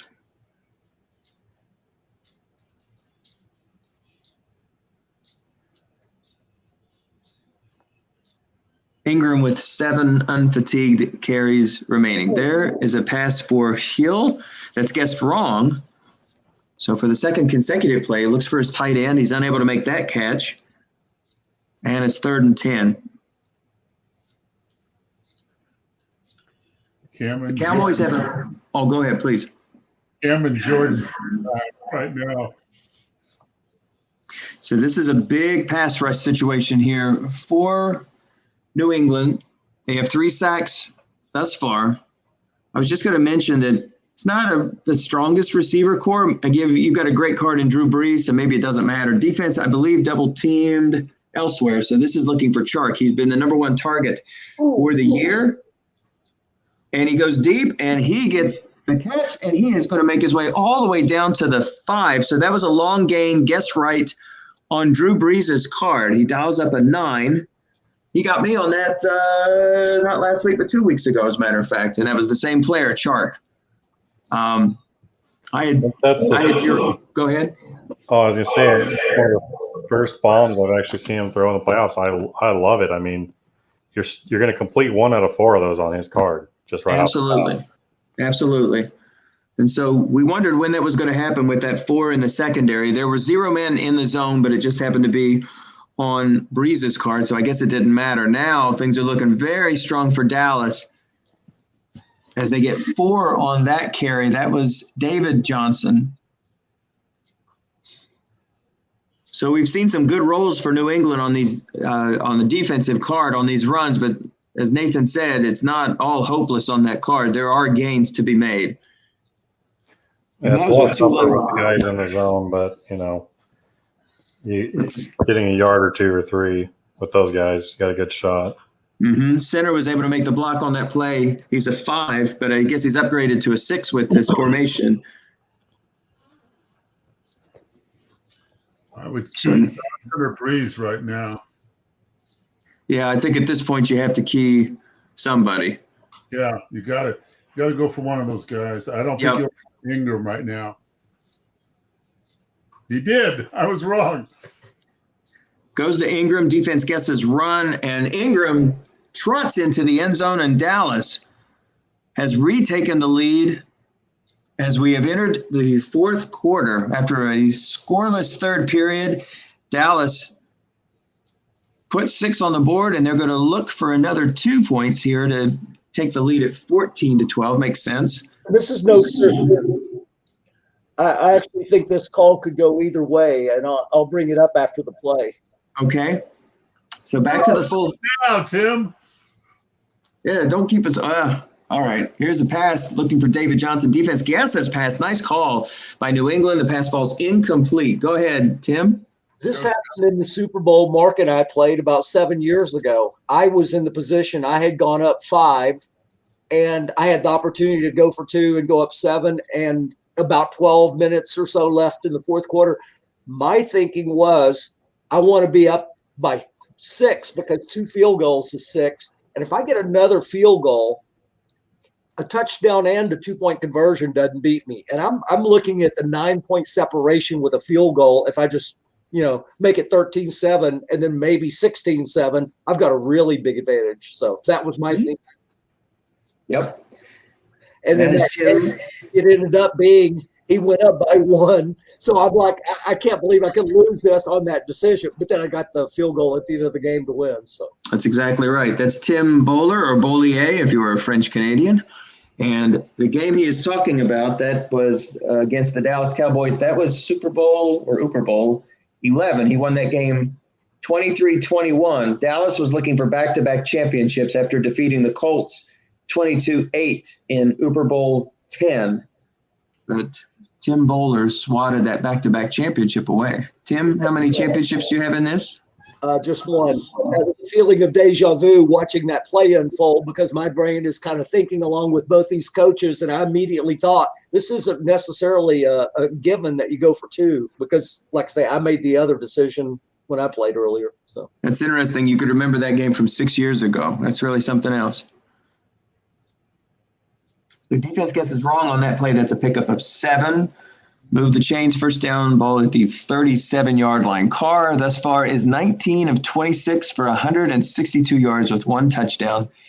That was Austin Hooper, his 5th catch, now for 34 yards. So conservative dink and dunk for Carr, but he does have 1 long touchdown pass to DJ Metcalf, which represents the only touchdown, as a matter of fact, for New England. There is a quick pass, but it loses 2 on the play. That was Hooper again. Don't you love those -2 flat passes on quarterback cards? No. Yeah, please get rid of those. I'd rather see a blank.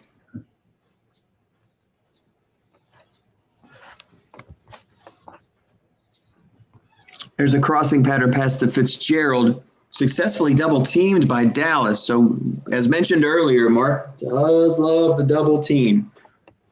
And so he correctly picks Fitzgerald on that play. So we got, again, that same 3 wide set with Metcalf, Boyd, and Larry Fitzgerald.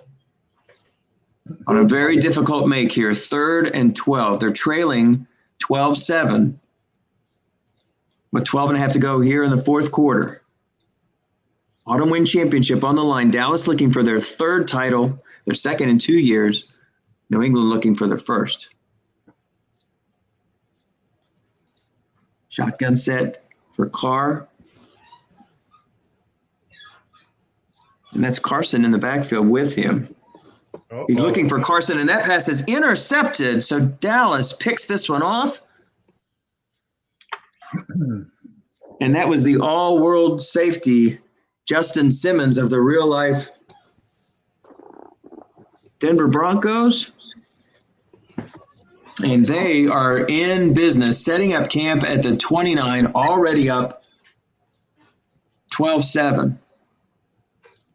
So, Tim, kind of what you were talking about here just a little bit ago, the math makes sense. If somehow New England can hold them to a field goal, it still could be a one-score game.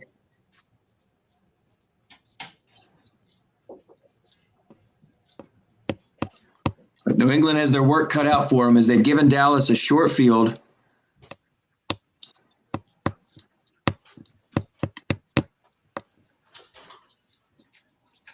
That same basic two tight end set that we've seen throughout the game. That's Ingram in the backfield. He has 6 unfatigued carries remaining. In his game against Dallas, I think he reached double fatigue numbers. I think he 25 carries when it was all said and done. There's a run for Ingram. Only picks up 1. See, and that's interesting on that roll there, that looking at his off tackle, he's got more. When he was trying to get those 2 yards, he's got 8 combos there where he only gets 1 yard or less. It's a weird looking card. It is, isn't it? That's a weird, sticks out like a sore thumb there. And when he runs end run, he's got looks like about 5 combos. 1, 2, 3, 4. Yeah. That's a pretty card everywhere else, though. But he just happened to dial into the wrong number. He doesn't miss on this one. That's a guessed wrong short gain on a linebacker, I believe, and that's a pickup of 14. So that's 129 yards for Ingram. So New England is entering the danger zone here with the ball at the 14. You do not want to go down 2 touchdowns to Dallas. It's so difficult to throw on a club with an excellent defense and a great pass rush. Patriots have to tighten up here, try to figure out a way to coax a field goal and stay in this game.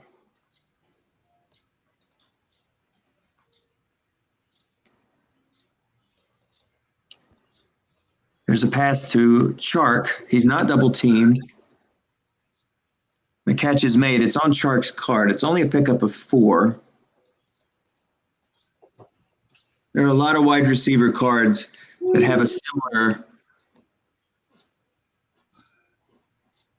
similar numbers on the flat pass. First of all, there's gaps, and second, there's just not much yardage to be had.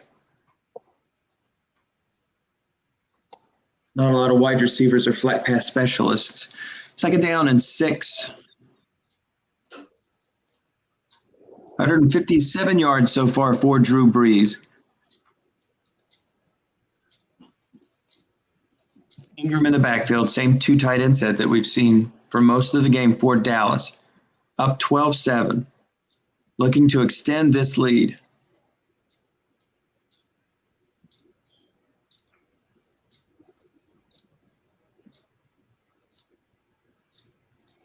Inside run for Ingram. Defense guesses pass.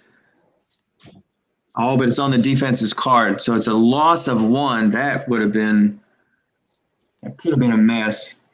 It's a good job by Jeff of really trying to take away, Breeze can definitely beat you on the short pass, and you've got a lot of weak guys on the short pass, but Mark has been pretty conservative, and he's got every reason to be. It's not like it's a bad thing necessarily.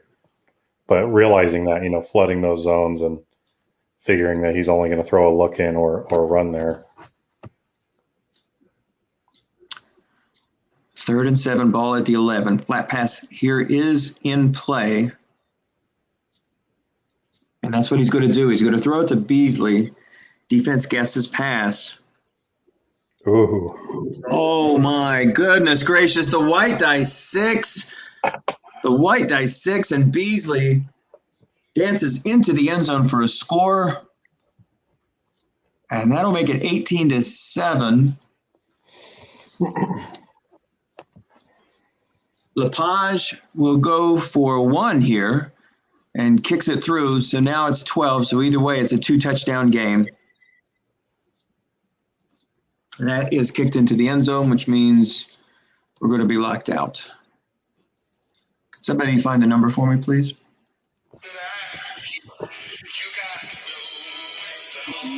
It was 3-0-3-0-0. That's easy to remember. A 5-yard run on first down. Yes, wrong. Did anybody happen to catch Kenny Rogers joining us from beyond the grave for this game? I heard something. I'm pretty sure I heard the gambler. So I'm wondering if now this broadcast is going to be flagged by YouTube. It was less than 4 seconds. I think you can get away with it. It was close, right? Well, but I think somebody was humming afterward. Does that count? That might have been Will. You know, we've denied him an appearance. So He's still here. There's a pass to Fitzgerald. It's complete and a first down for New England, who definitely has their work cut out for him now, trailing 19-7. Dallas in this postseason run, an incredible 17 points allowed in 3 games, a shutout against Shreveport, 10 points against Los Angeles, and 7 points against Dallas. This is a defense that's only allowing 3.7 yards per pass attempt. And there's a pass that goes absolutely nowhere. It's a loss of 2. End run there. It was an end run. Sorry. The end stuffed him. I Sorry kind of about that. like the regular formation in this situation, just because Carson's got all his carries. He's going to be calling pass. With 3 men in zone, you've got some chances passing. With 4 men in zone, if you're going to be throwing the shorts instead of the flats, which he probably is, you know, you give yourself a better chance. Yep. That's a good point. It's not time to panic just yet, but 3 wide set is mostly what he knows. He has gone to that I formation, and that was the one play that netted him a touchdown on that Metcalf throw. So now it's 3rd and 12 with 7:12 to go. And this is where it gets a little scary because it might be 4 down territory. And a turnover in their side of the field would pretty much all but do it, would end this game. As we're just past the midway point of the 4th quarter. And there's a quick out. Wow. And it's only going to pick up 1. So now 4th and 11 with 6:36 to go. And Jeff is going to punt. So the Patriots will kick this ball away. Dallas up 19-7, looking very, very good here. It's pretty tough when you're facing those 3rd and 12s against excellent pass defense, you know. 4 men in the zone. Yeah. Yeah, 4 men in zone, you know you're probably almost always going to have a double team, maybe 2. Yep. Right. I mean, that's almost a play there where you might want to go deep. Plus, no one ever has to actually rush the passer in this format because there's no dump off. So it's automatic coverage all over the place. Right. he was looking for a linebacker 6-0 or to at least get something on that 3rd and 12, but getting one might even shut Carr out of one of his completions short if it's +10. So that was, one of those situations you almost have to go for it, but once it's 4th and 11, it's really tough. Correct. I think he was looking for a more manageable 4th down, like you said. But when you get a roll like that, what are you going to do? Yeah, even if you're deep in your own territory, you give up a field goal. It's still 15, and with the clock, he really wanted to go for it there, but 4th and 11 is so hard. Yeah, I think you're extending the game here at this point. If you go for it there, the game is pretty much history. So maybe he can hope for a turnover here. Obviously, he's got to get him off the field here relatively quickly. Pick up a 5 on the play there for David Johnson, who's checked into the game, and he's actually still in the game. Ingram has 5 unfatigued carries left. There's a pickup of 4, guessed wrong, so it's 3rd and 1. The ball to 45. 5:06 to go here in the 4th quarter. Dallas closing in on back-to-back championships.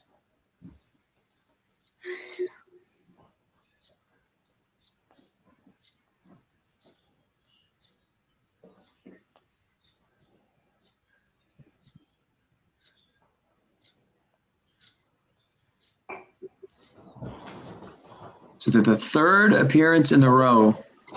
See, I feel like this is like an automatic run. Yeah. because it's so dangerous. 2 men in zone, 4 men in zone. Even if he says run and leaves that safety back, you're going to have a lot of passes that are possibly intercepted. There's an off-tackle run. Defense calls short yardage, and they're able to make the stop. So a little bit of breathing room here for New England as a loss of 1. So Dallas will have to kick this ball away. I actually think it's more feasible to run almost from the 3 receiver set there than the full house, just because there's more realistic plays you can run that you're not going to run into something horrible. Mm-hmm. I have shortchanged Dallas throughout this game. This actually is their 3rd consecutive appearance in the Super Bowl. I neglected to mention that they lost to Paul Mankiewicz and the Los Angeles Chargers back in 2018. Then last year defeating the Philadelphia Eagles 26-7. And so this is their 3rd consecutive Super Bowl appearance, 5th overall in the last 8 seasons.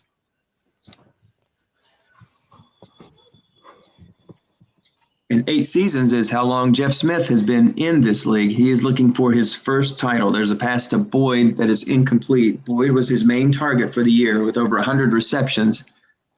Today, he only has 2 catches for 13 yards.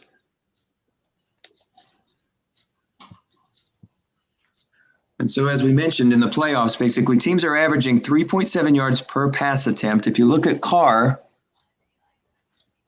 22 of 32 for 162 yards. So he's just averaging 5 yards a throw. And a lot of those yards came on that pass to DK Metcalf, the lone touchdown of the game, a long gain to Metcalf.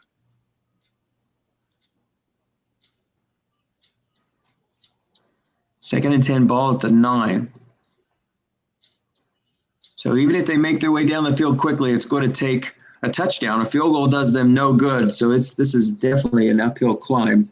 Defense successfully double teaming Tyler Boyd. And so it's now 3rd and 10 at the 9.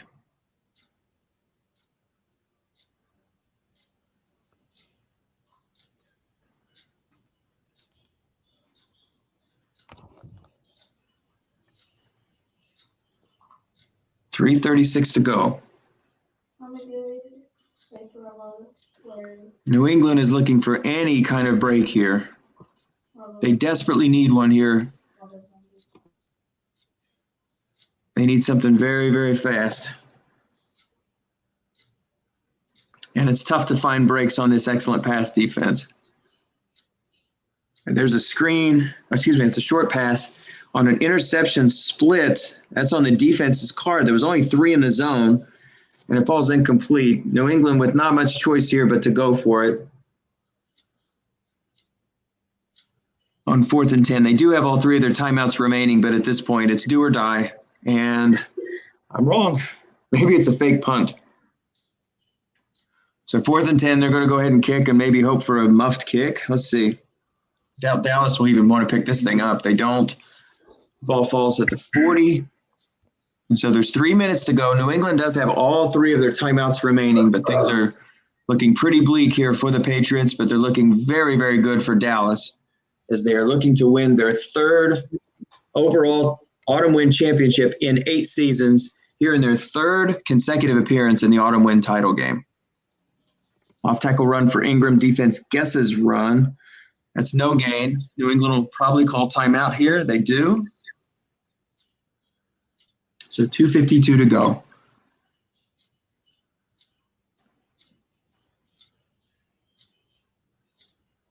Looking for anything here, any break. Maybe there's a snap fumble. Maybe you key a player and they coughs it up.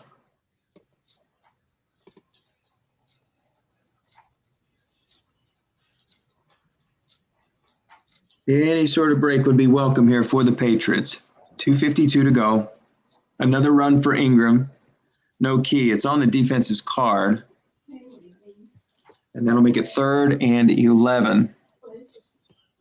So 21 carries for Ingram for 127 yards. And in those carries, he had a 29, a 29, I want to say a 43 maybe. And I know he had a short gain. So as Tim had pointed out, there's a lot of zeros and ones in there. So New England, again, those are on 2s and 12s. What do you do, right? I mean, some of your guessed wrongs are just going to be a simple 5, 6, 7-yard pickup, but he just happened to hit 2s and 12s. Other than that, he's done a terrific job of bottling him up. There's a sweep that's going to pick up 6. New England will call one more timeout, and that will take it after this punt to the 2-minute warning. So he'll be sending everybody after this punter. It's not blocked. It's a deep kick, fielded at the 10, and doesn't go anywhere. So 1:52 to go for New England. Probably bombs away now for Carr as we see a 4-wide set, and that's Josh Gordon.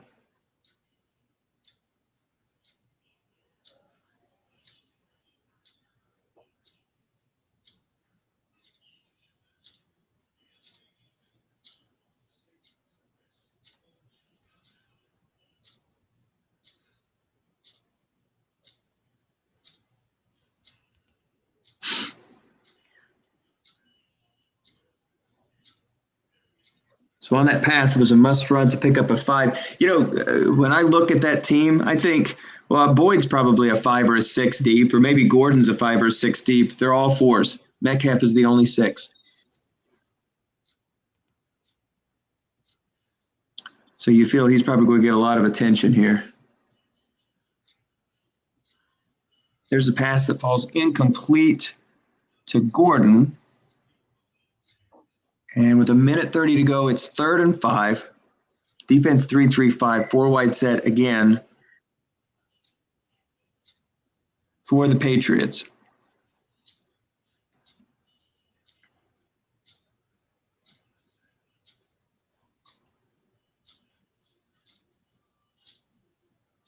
On the interception split, that pass falls incomplete. So this is the last gasp here for New England with 1:22 to go. It's been a great run for Jeff Smith, a classic game in the wild card contest in which he got a 2-point conversion to win the game. I believe it was 18-17 over the New Orleans Saints. It was a very fun game, some crazy turnovers in it, but he kept his cool. A very nice upset on the road against Tampa Bay, winning convincingly 30-17, and another nice win against the Eagles, ending their Cinderella story. So here's a crossing pattern pass. He's correctly double teamed, and Dallas is going to take over. And Viva Canada, Viva Quebec. Got to give Mark a lot of credit. He invested a lot in his championship. He made a big move with me, picking up cornerback 5, Joe Hayden, a nose tackle 5, and Corey Peters. You saw he went out and added some other pieces that really helped him this year. Who was I just thinking of that he added? I think he added Mark Ingram, didn't he? Yeah, and he added him, yeah, for sure. I mean, that's the biggest piece. Super Bowl run. He traded to Montreal and got Drew Brees. So he's put a lot of eggs in these baskets, and he's producing. I mean, 3 Super Bowl trips in a row and 2 championships. By his own admission in the last game, he mentioned at the end that this could be the last. He thinks that this is going to be a rebuilding year. I'll believe it when I see it. He doesn't strike me as the kind of coach that rebuilds from scratch. We'll see what he does. Brees obviously is getting old. He's not nearly the quarterback that he was. He won't have nearly the quarterback card that he did last year. Ingram won't have a card at all, I don't believe. This receiver core isn't great, and they are getting older as a group. But this guy wheels and deals. He figures out ways to put together good clubs annually. So we'll see what he does here in this offseason. But still, in a league like this that is super competitive, to be in this title game 5 times to the title game and 3 championships. He's, I believe, now the only person in the league to have won this title 3 times. It's very, very impressive. It's quite a run. Team of the decade, if you will. Yep. If the decade started in 2013. Team of the last 10 years. How's that? That's good. Wow. Very, very impressive. So, Jeff, might hop on here. We'll see if he does.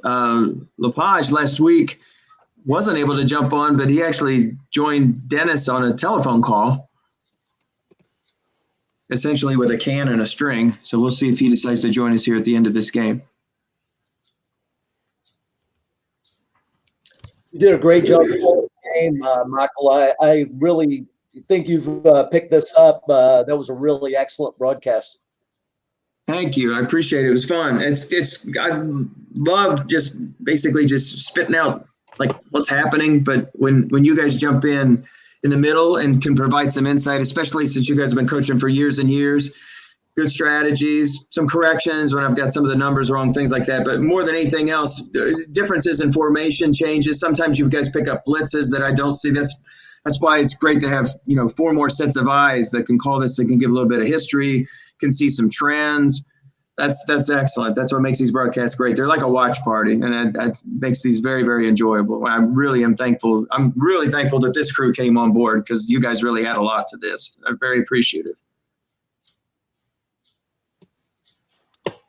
So, Tim, while we're waiting for everybody here, what do you think about your club next year? Is it full steam ahead, a little bit of a rebuild, some work to do? I feel pretty good going ahead. We had Prescott had the big injury, of course, but he's going to, more than likely get a great card. And You will. Yep. I feel like I got really lucky with a lot of the guys I picked last year. Guys like Quentin Williams, he obviously is a good prospect, but he didn't play so well in year one, and he's going to be very good. Had a couple other guys that I like. He won't be super valuable, but Alexander Madison had a nice second year. I felt my second round pick and my fourth round pick, Darrell Henderson, definitely got a lot of worth out of him. But I have a possibility of having 3 6s on the defensive line with Quentin Williams, Stephon Tuitt, and Tyson Alualu. Yeah. The other guy, David Onyemata, said, go. Had a really good year, too. So Yes, he did. Yes, he did. Absolutely. You may have just an embarrassment of riches on that line, and if you decide to go, what are you, 3-4 or 4-3? We've kind of had to transition to a 4-3. I prefer to be a 3-4. So, there's a possibility we might make a deal or two. I've got a lot of opportunities for improvement in the back 7 on defense, and that's really where I need to pay attention. But on offense, I had Hawkinson come through. I felt really good about him. Antonio Brown came back. So we had a lot of fortune, I felt like. So we probably have a shot at the playoffs again next year. That's excellent. That sounds great. Let's see who we've got in here. So we have, looks like Jeff is going to join us. I think I can get rid of the share screen now. Let's see if we can get him in here. Tommy, can you hear me? Jeff. Smith. Oh, I can hear you. Hey, Jeff, how you doing? Good. How are you guys? Doing great, buddy. Congratulations. That was a heck of a run that you made. For 3 games and 1 half, we were good in the playoffs. You ran into the same buzzsaw that I did, that Dennis Crowley did as well. I mean, this is a club that basically allowed 0 points, 10 points, 7 points, and 7 points. His defense is his calling card, basically. And when you go down 2 scores, that makes life even more difficult. So it's very frustrating. I get that. But you made just an incredible run here in these last 3 games in particular. That great win against Tampa Bay and overcoming Saminsky, who's a great coach. You may have had the cards against him, but still, though, in only 8 seasons to make your way to the finals, that's quite a run. You should be congratulated. Yeah, I just, every playoff game you go in, you just want it to be a good game, represent yourself well, and, and being in at the end to have a chance to win. And for the most part, we were there. And, but, unfortunately, the one turnover the entire game was the big one that, Well, that turned the game off. And so to speak. You can guess wrong against Ingram, but I mean, when you get a 2 and you get a 2 and you get a 12, and I mean, if you look at his stats, he basically finished with about 125 yards rushing, but 3 of those came, 100 of them came on basically 3 carries. And I think he even had a short gain on top of that. So you did a great job of containing him. And plus, even on those calls that were wrong, what do you have? You have an excellent run defense. And so you've always got that backup, basically, where if all else fails, if it falls on your run defense card, you've got a pretty decent shot of making the stop. Yeah, I mean, like you said, his defense is so tough that you can't afford to turn the ball over, So you want to just and you want to hold on to the ball, try to control the clock a bit, and maybe put 1 or 2 scoring drives together. I mean, that's really all you can hope for against that. And maybe you pop one like we did, right? We popped one with DK for the touchdown, but unfortunately, we didn't get any more after that. We had a couple chances, but it just didn't fall our way tonight. Yeah, no, that's right. But again, there's a lot of teams in doing a little show prep, you realize just how difficult it is to even make it here. Now, granted, he's made it 5 times in the last 8 seasons. This is 3 years in a row with him, and he's a good GM. And it took him a long time to get to this point, to get this consistency. And Breeze is on the back end of his career, so there's going to be an ebb and flow to this league where some new teams are going to come up. And again, it's tough to get to this final game, and for you to be able to accomplish this in 8 years and the path that you did it. I mean, again, that win against Tampa Bay, that could have gone sideways. You were winning that game throughout, and then you had 2 crazy fumbles at your own 10. You handed him 14 points, then you wind up coming back with 14 more points on top of that with that win, and a very good win against the runner-up last year in Saminsky. You may have had the cards, but still, though, you got to pull off a win against one of the better coaches in this league. There's nothing – it's a great run to the finals. I know it's disappointing. You want to try to put more points up here, but this guy has been a buzzsaw, and I don't think hardly any teams have solved, especially here in the playoffs. Hey, Mike. Totally. I'm sorry. Go ahead. I'm leaving, guys, and thanks for the broadcast, Mike, and congrats to Jeff for a great season. Thank you so much. Guys. Appreciate it. That's Claude, the Montreal coach. And Claude has bounced.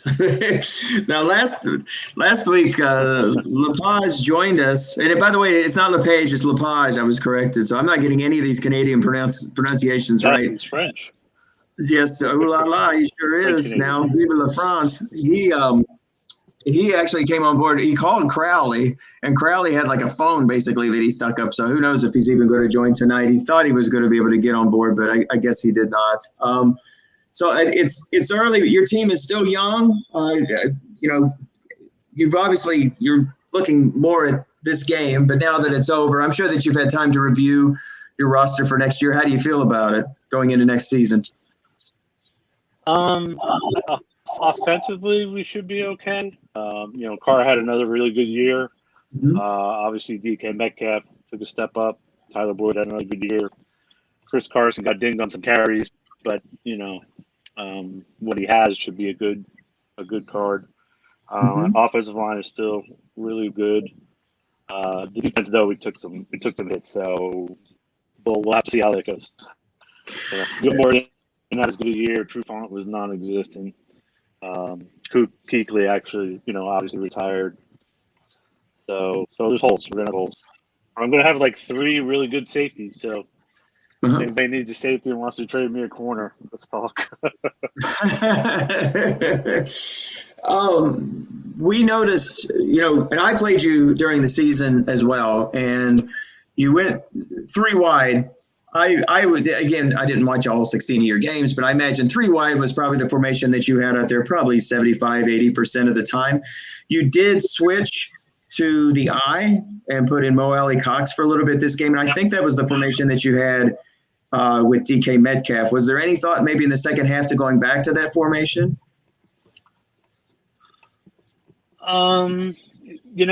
It really was about trying to just show a different look. I haven't showed all year. I haven't used that formation all year with that personnel. Really? That's interesting. And yeah, I know. I had a little bit of success with that.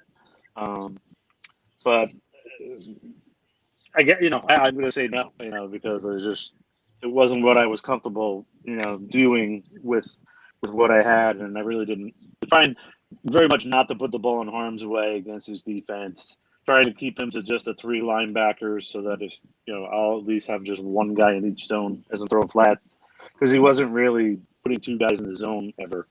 He was mostly just double teaming with the free safety. Yes. So, Right. It was really going to be about working the flats and then try taking a shot deep when I think he's moving the guy out of the zone. So. Mark and Tim both commented on that he's really good when it comes to double teams. He's very aggressive when it comes to double teams. And I don't know how you felt. This was my first time in the playoffs, and I played him in the divisional round, and the game was like eerily similar. I'm like really close to what the game that you had, basically, in that I did have a lead on him very briefly. But when I watched the broadcast, and it was a lot of Dennis and it was a lot of Nathan, and they pointed out something that was absolutely correct. You're basically me, not you. You have a good flat pass card in Carr, but I got out of my game plan, and you just dink and dunk, and you're doing things that Mahomes isn't capable of doing because you're so intimidated by an excellent defense. And you're so intimidated by a very good pass rush. So you find yourselves kind of like doing things that's like, oh, geez, this is not my game. So you're coaching a game. You're not doing what got you there to begin with. You're looking so much at an opponent. You're not looking at your own strengths, but instead you're focusing on the other team's strengths. And you feel like, you're going to basically reinvent the game. It's very hard when you run up against a team like that. I personally, I don't think I changed anything that I haven't done all year. I mean, that's really the offense that I ran. Okay. Based on my cards, right? Based on Carr's card, which is why I played, Fitzgerald and Boyd over Gordon, because those guys have much better flat pass cards, and with all the receivers, it made sense to play that way. So I felt I stayed there. I stayed true to that in this game. It just. The couple times that I ran 24 times. It just, I just didn't pop anything. It was hard to keep. Carr was completely honest. Carr's far better suited for that flat pass attack. Yes. Mahomes. Oh, I agree. I'm not trying to say that he changed his game plan in any way, shape, or form, because he and I played a game earlier this year, and it was remarkably similar to that game too. I'm just saying in the terms of the score, where for just a moment you feel like, oh gosh, maybe I've got a chance to pull one off. And then the next thing you know, you're still stuck with the same 7 points that you had like for the rest of the game. It's very frustrating. So I did put in Bolton in situations when Mark had been calling a lot of run, and I liked that because then if he does throw to the receiver and it is actually guessed wrong, you're going to get those big gains, which you got with Metcalf, guessed wrong, I believe. So I like that idea. I like when it's 3 wide, definitely having the other guy in. When it's base formation, I like having Gordon in at least, I don't know, a third of the time, halftime, something like that, where that short pass can really punish him if you do throw it. Because Carr isn't. I said during the game, Carr is guessed wrong is just about as good as Breeze guessed right short pass. So it's definitely have a disadvantage there, especially against that defense, Yeah, this is it's super tough. Definitely. Hey, Tim.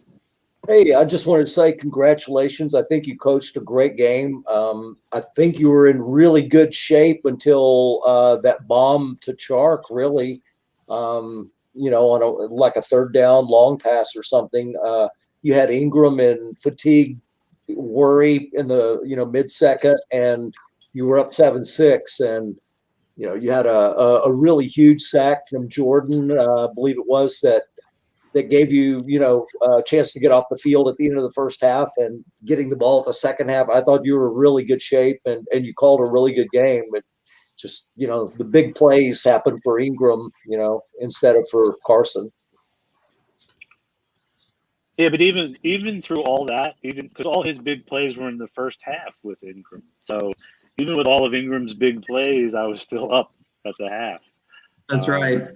To me, the game changed on my interception, because then that gave him a short field, and then even after that, and then he hit the bomb to Chark on third down, which was a huge play, and then that's when he scored the second touchdown. So Yeah, I mean, Like he you had a said, number of the big short plays fields. were more in his favor, and You know, I mean, he had a number of short field situations. I mean, even that first drive, basically, where you had those two big chunk plays and took it down to your 5, and you still were able to force a field goal on that. So, yeah, I thought defensively, I thought you called a very, very good game. And you got caught just a yard short twice early in the game. oh, I Where it's know. 4th and 1, and Twice. those Felt really like hurt. 5 You're different running the times. Canes offense, and you're missing it by a yard. You know. I think there was like 5 times that happened where it was like, and I was on Yeah, like it was my more than 40, twice. so it was like too Quite a far few away times. to go for it. I'm like, if I'm on his 45, I'm going right. So, but I'm on my own, and it's like, you know. So, but that's them's the breaks. That's how it goes. Them's the breaks. That's right. Dave, what did you say, Yeah. Saminsky? I was saying, yeah, it was more than twice. It seemed like you got caught 4 or 5 times at 1 or 2 yards short, and that one extra first down would have been a big field flip for you, and you just couldn't pull that last yard off. But Yeah, there was one. There was one down that I gave it on. I was like, it was. I think it was like 2nd and 3, and I ran a line buck to Carson, and he gets past, and there was nobody in the zone, and I hit like crappy number. I think I got 1 yard. Mm-hmm. Hit like the nose tack, and I was just like, ugh. Yeah. So then it was 3rd and 2, and I know I didn't get the first down on that series because I just remember that specific play. I was like, oh, he just got that. I can't remember if that was the one where you had the ball at the 37. Right. Maybe that was it when you were in Dallas territory at the 37. I think that was it. And then there was a sack on the 4th down on. Yeah, just a couple of plays could have turned this thing. Really could have. Yeah. Yep. Yeah, and that was a shot play on that one too. On the 4th down, it was 4th and 2. I knew he was going to pull the free safety in, so I took a shot. And it didn't work. Yeah. They don't always work, right? Do you know? What's that? How many bombs did you end up throwing? Do you know? Did I throw? Yeah. 4 or 5, probably. Yeah. It was a good amount. I like it. What's that? All right, guys, I'm out of here. Nice season. Good job, everyone. Thanks, Nathan. All right, buddy. We appreciate you. Good night.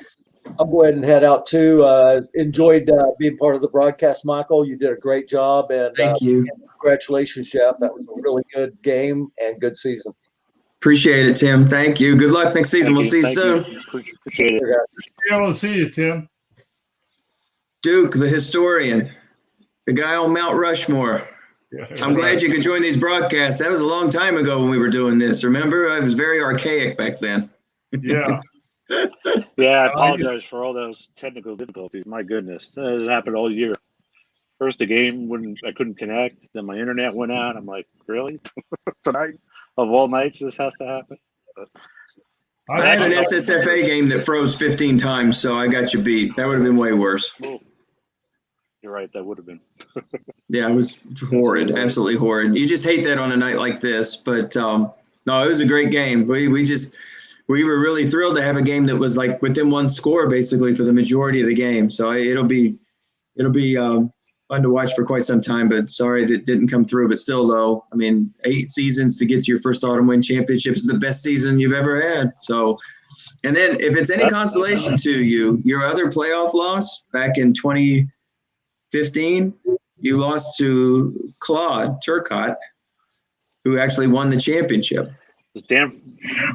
So you're like the kingmaker. Can't beat him in the playoffs. You're the kingmaker, basically. And you're also losing to all these Canadians, too. I'm starting to see a trend. I know. Yes. How can we beat these guys? They got like 3 downs. Huh? How can't we beat these guys? They got a 110-yard field. They play with like 3 downs. Field too. Right. We know more about American football than they do. It's that damn white field they have. They haven't. We have better beer than they do. We're like Mean Machine. We should be able to beat those prison guards. Come on. Yeah, exactly. Yes, exactly. It's been fun watching you, Jeff. You've done a great job. And I appreciate I'm sure it. it won't be the last time you'll be there. Just everybody ran into a buzzsaw. That is what it is, but you had quite a run to get here. The clock struck 12 on our Cinderella run. I hated my loss too. It stunk. It just absolutely stinks to go that far. You had a 12-win season. I had a 13-win season, and it stinks. But that's a good thing because I want to be a part of it again. And if it's any consolation, you get a medal now, man. Isn't that gonna be great? Hey, that's a question. What are you gonna do with your medal? Yeah. I just loved all those pictures that Ken Breer put on the webpage, man. Those things are awesome. He was actually in this broadcast. He was in this broadcast. It's the first time he's joined, and he had his son. He had his son with him. Oh, nice. And his son is little. I know Ken from a previous league. Oh, okay. He's very nice, and his son was watching the whole time. Yes, yeah. And he said that he's gonna now next year. The reins are gonna come off, and so he gets to trade and all that kind of stuff. And he said that his kid is going to be a GM. So I thought I would probably immediately go to the Autumn Wind spreadsheet and start taking a look at Houston, because maybe he thinks Stratomatic is like Madden. Maybe I can fleece him. Shame on you, Michael, for even saying Shame on me for taking advantage of an 11-year-old GM. You're right. But he needs a quarterback, so we kind of talked. It was fun. I said, listen, we need your kid to join this league desperately, because if you do, it's going to lower the average age of our players from 66 to 64, all right? If you could do that demographically to kind of fix this league, that'd be great. He's a great boy. He's done some – high chart.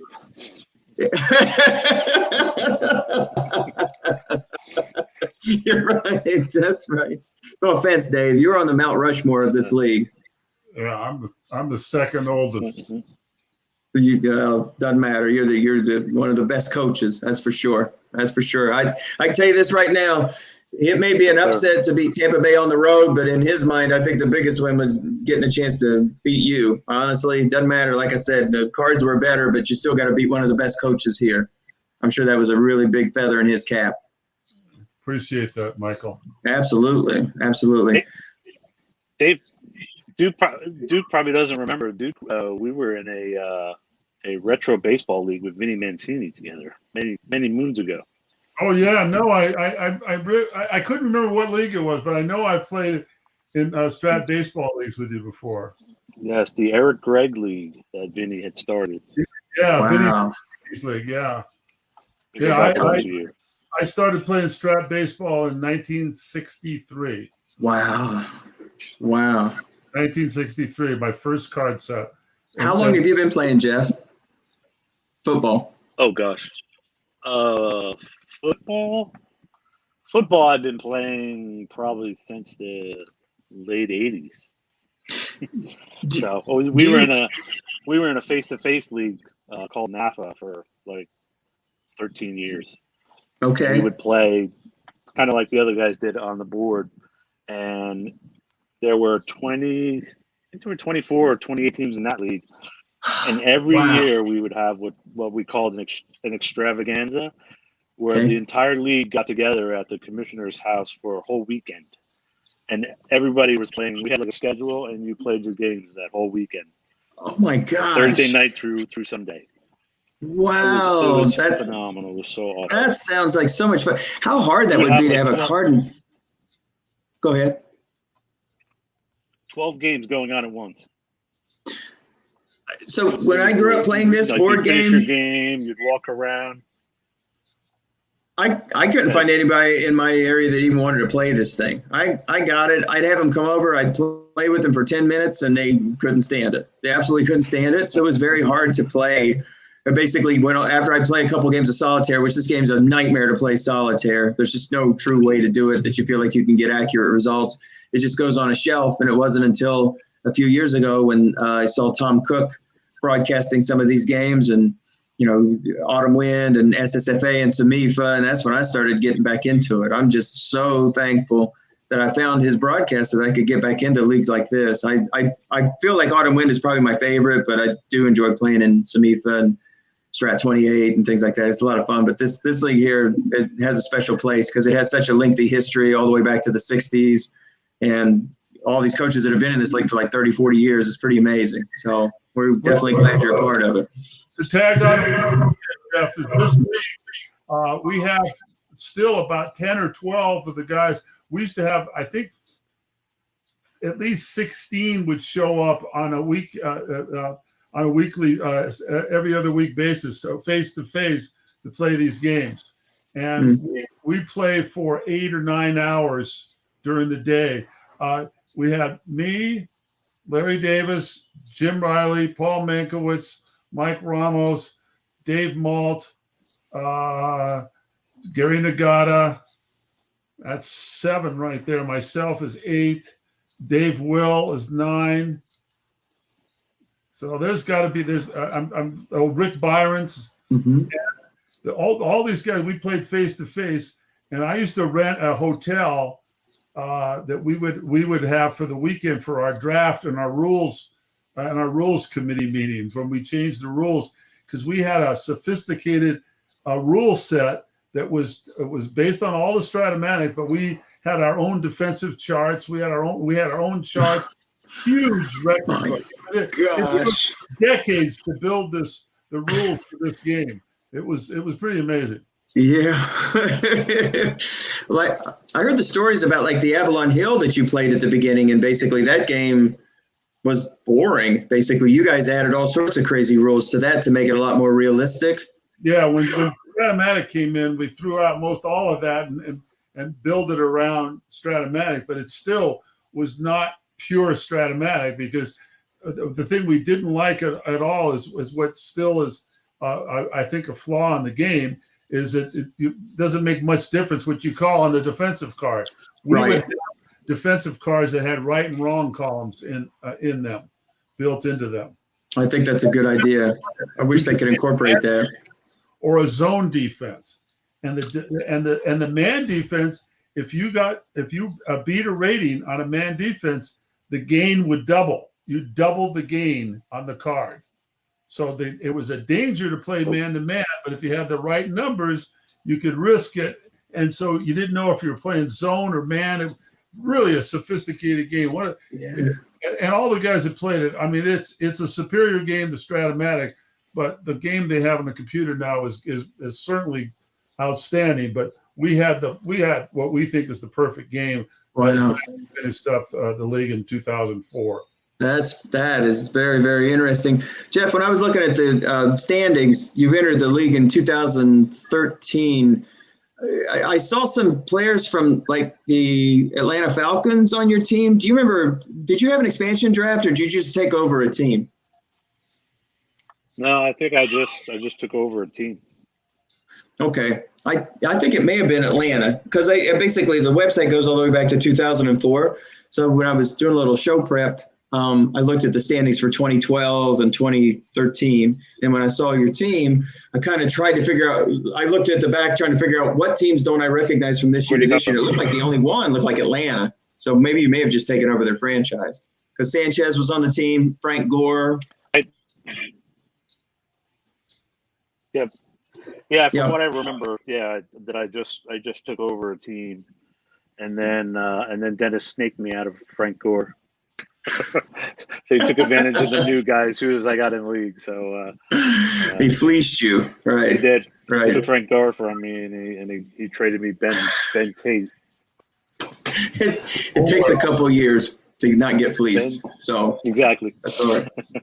That's all right. Listen, 8-year run. Congratulations to you. You're going to be back again. You're really, really a quality coach, and to get as far as what you did, everybody ran into a buzzsaw this year. This was Mark's year, but Mark can't keep this up forever. One of us new bloods, we're going to get in here and steal a championship at some point.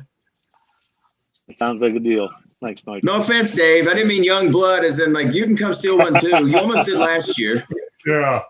Right. Dave, thanks for joining me. Well, I appreciate it.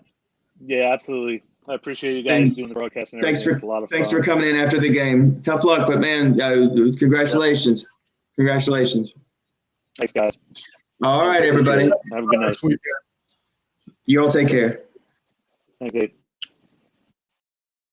All right, guys. Well, we're going to wrap things up. Before we do, let's go to the box score here once more. That was really gracious of Jeff Smith to show up. He really did a fine job. If you watch some of these broadcasts, you're going to see some excellent coaching, especially in that Tampa Bay game. Take a look at that one where he won 31-17.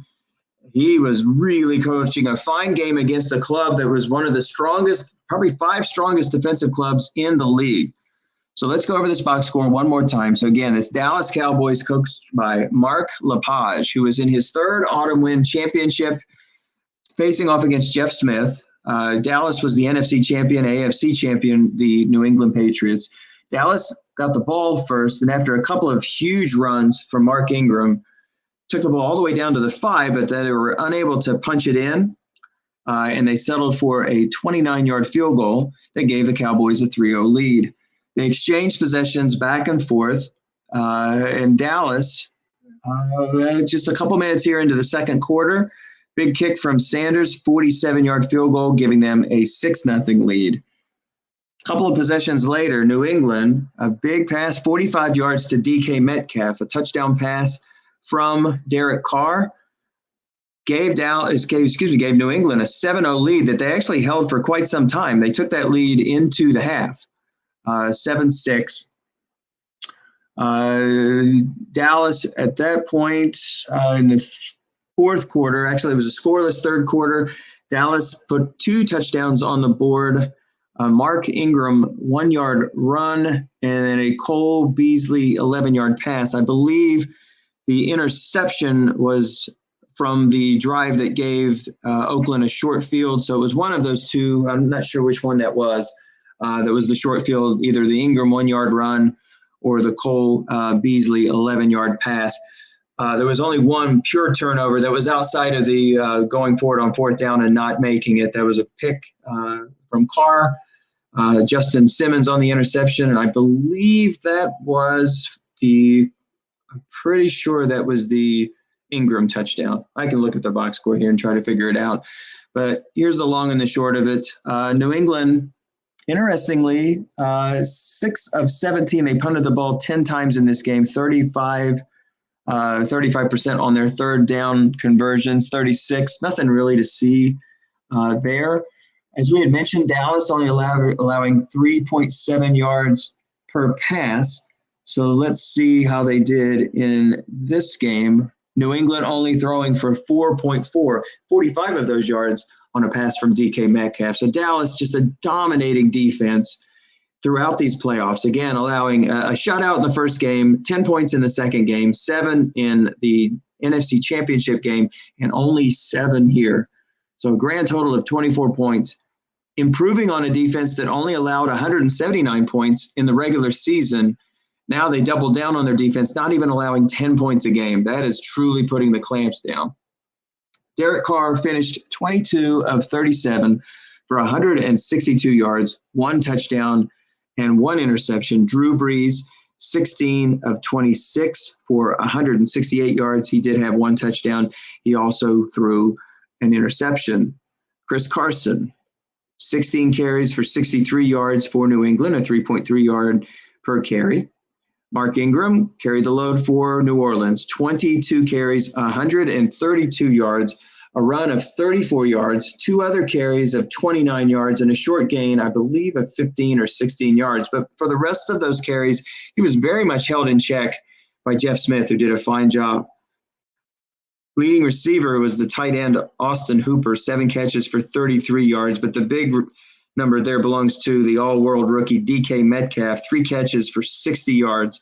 Tyler Boyd, who caught 100 passes during the regular season, only with 2 catches for 13 yards. The leading receiver for Dallas, 4 catches for 67 yards for DJ Chark, including a 51-yard bomb. DJ Chark was the favorite target of Drew Brees this year. He was the only receiver to gain over 1,000 yards. He was the deep threat for the club this year, so a big 51-yard reception that set down. Now I remember this now. So Chark's 51-yard pass is what set up Ingram's touchdown. So that gave Dallas the lead at 12-7, and when New England had the ball next, they threw an interception, and that led to the 11-yard pass from Cole Beasley. So it was actually the turnover from Carr helped Dallas extend the lead, as you can see there, from 12-7. They went for 2 and they didn't get it, to 19-7. So it was 7-6, and then Dallas added 6 points without making the extra point to make it 12-7.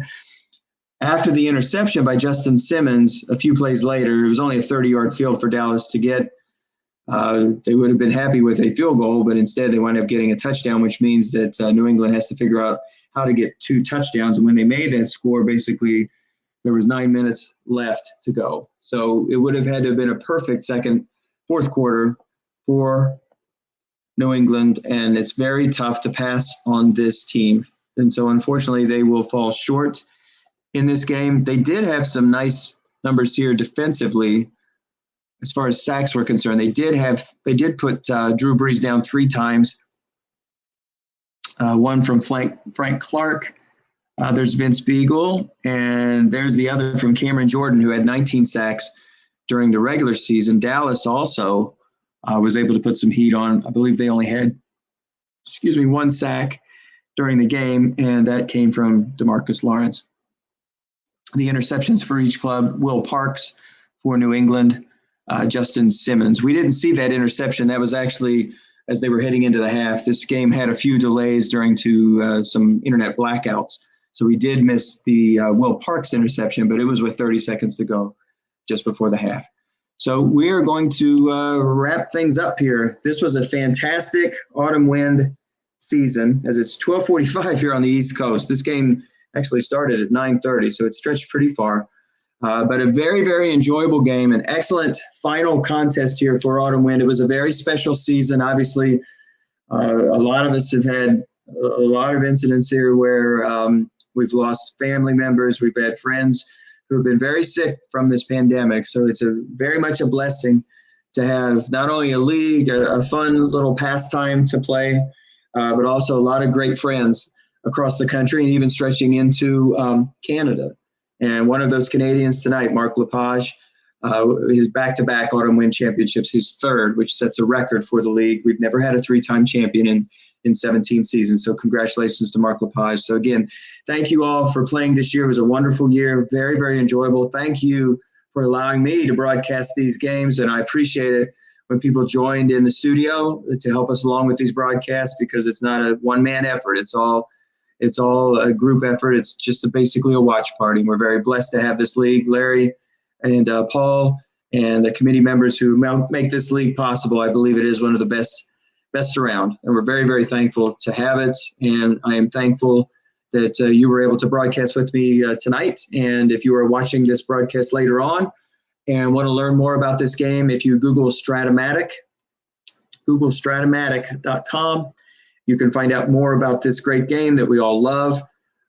We are basically, when August rolls around, is when they'll put out the new season cards, and middle of the summer is when they'll start talking about ratings. So we're wrapping up our seasons here and gearing up for new seasons. But if you go to Stratomatic.com, visit their website, you can learn more about the game. If you want to learn more about this, Google Autumn Wind and Stratomatic, and you can find out more about this league. It's the OOPS.org league. If you Google that, you can learn more about this league and perhaps get on a waiting list to one day join. Again, thank you very much, everybody, for joining me in studio. It was really an enjoyable year, a lot of fun. I'm very excited to have the opportunity to compete again next year. God bless everybody who watches this broadcast and everybody that was involved in this league. It's been a crazy year with this pandemic, and I hope that everybody's family and friends are doing well as we learn to get past this, and we're thankful that we have a pastime to enjoy like this. So again, God bless to each and every one of you. Stay safe out there. Congratulations, Mark Lepage. This year you finished 17-3. It looks like 17-3. Jeff Smith will close out his year 15-5, I believe. Yeah, it'd be 15-5. And a great year for Jeff Smith. Hopefully more title appearances for him to come. Mark Lepage, some of us would like to win every once in a while, so maybe you could step aside and allow us to get a chance at a championship once in a while. Congratulations, Mark. You've built a dynasty. Congratulations, Jeff. Thank you again for listening. God bless everybody. Stay safe.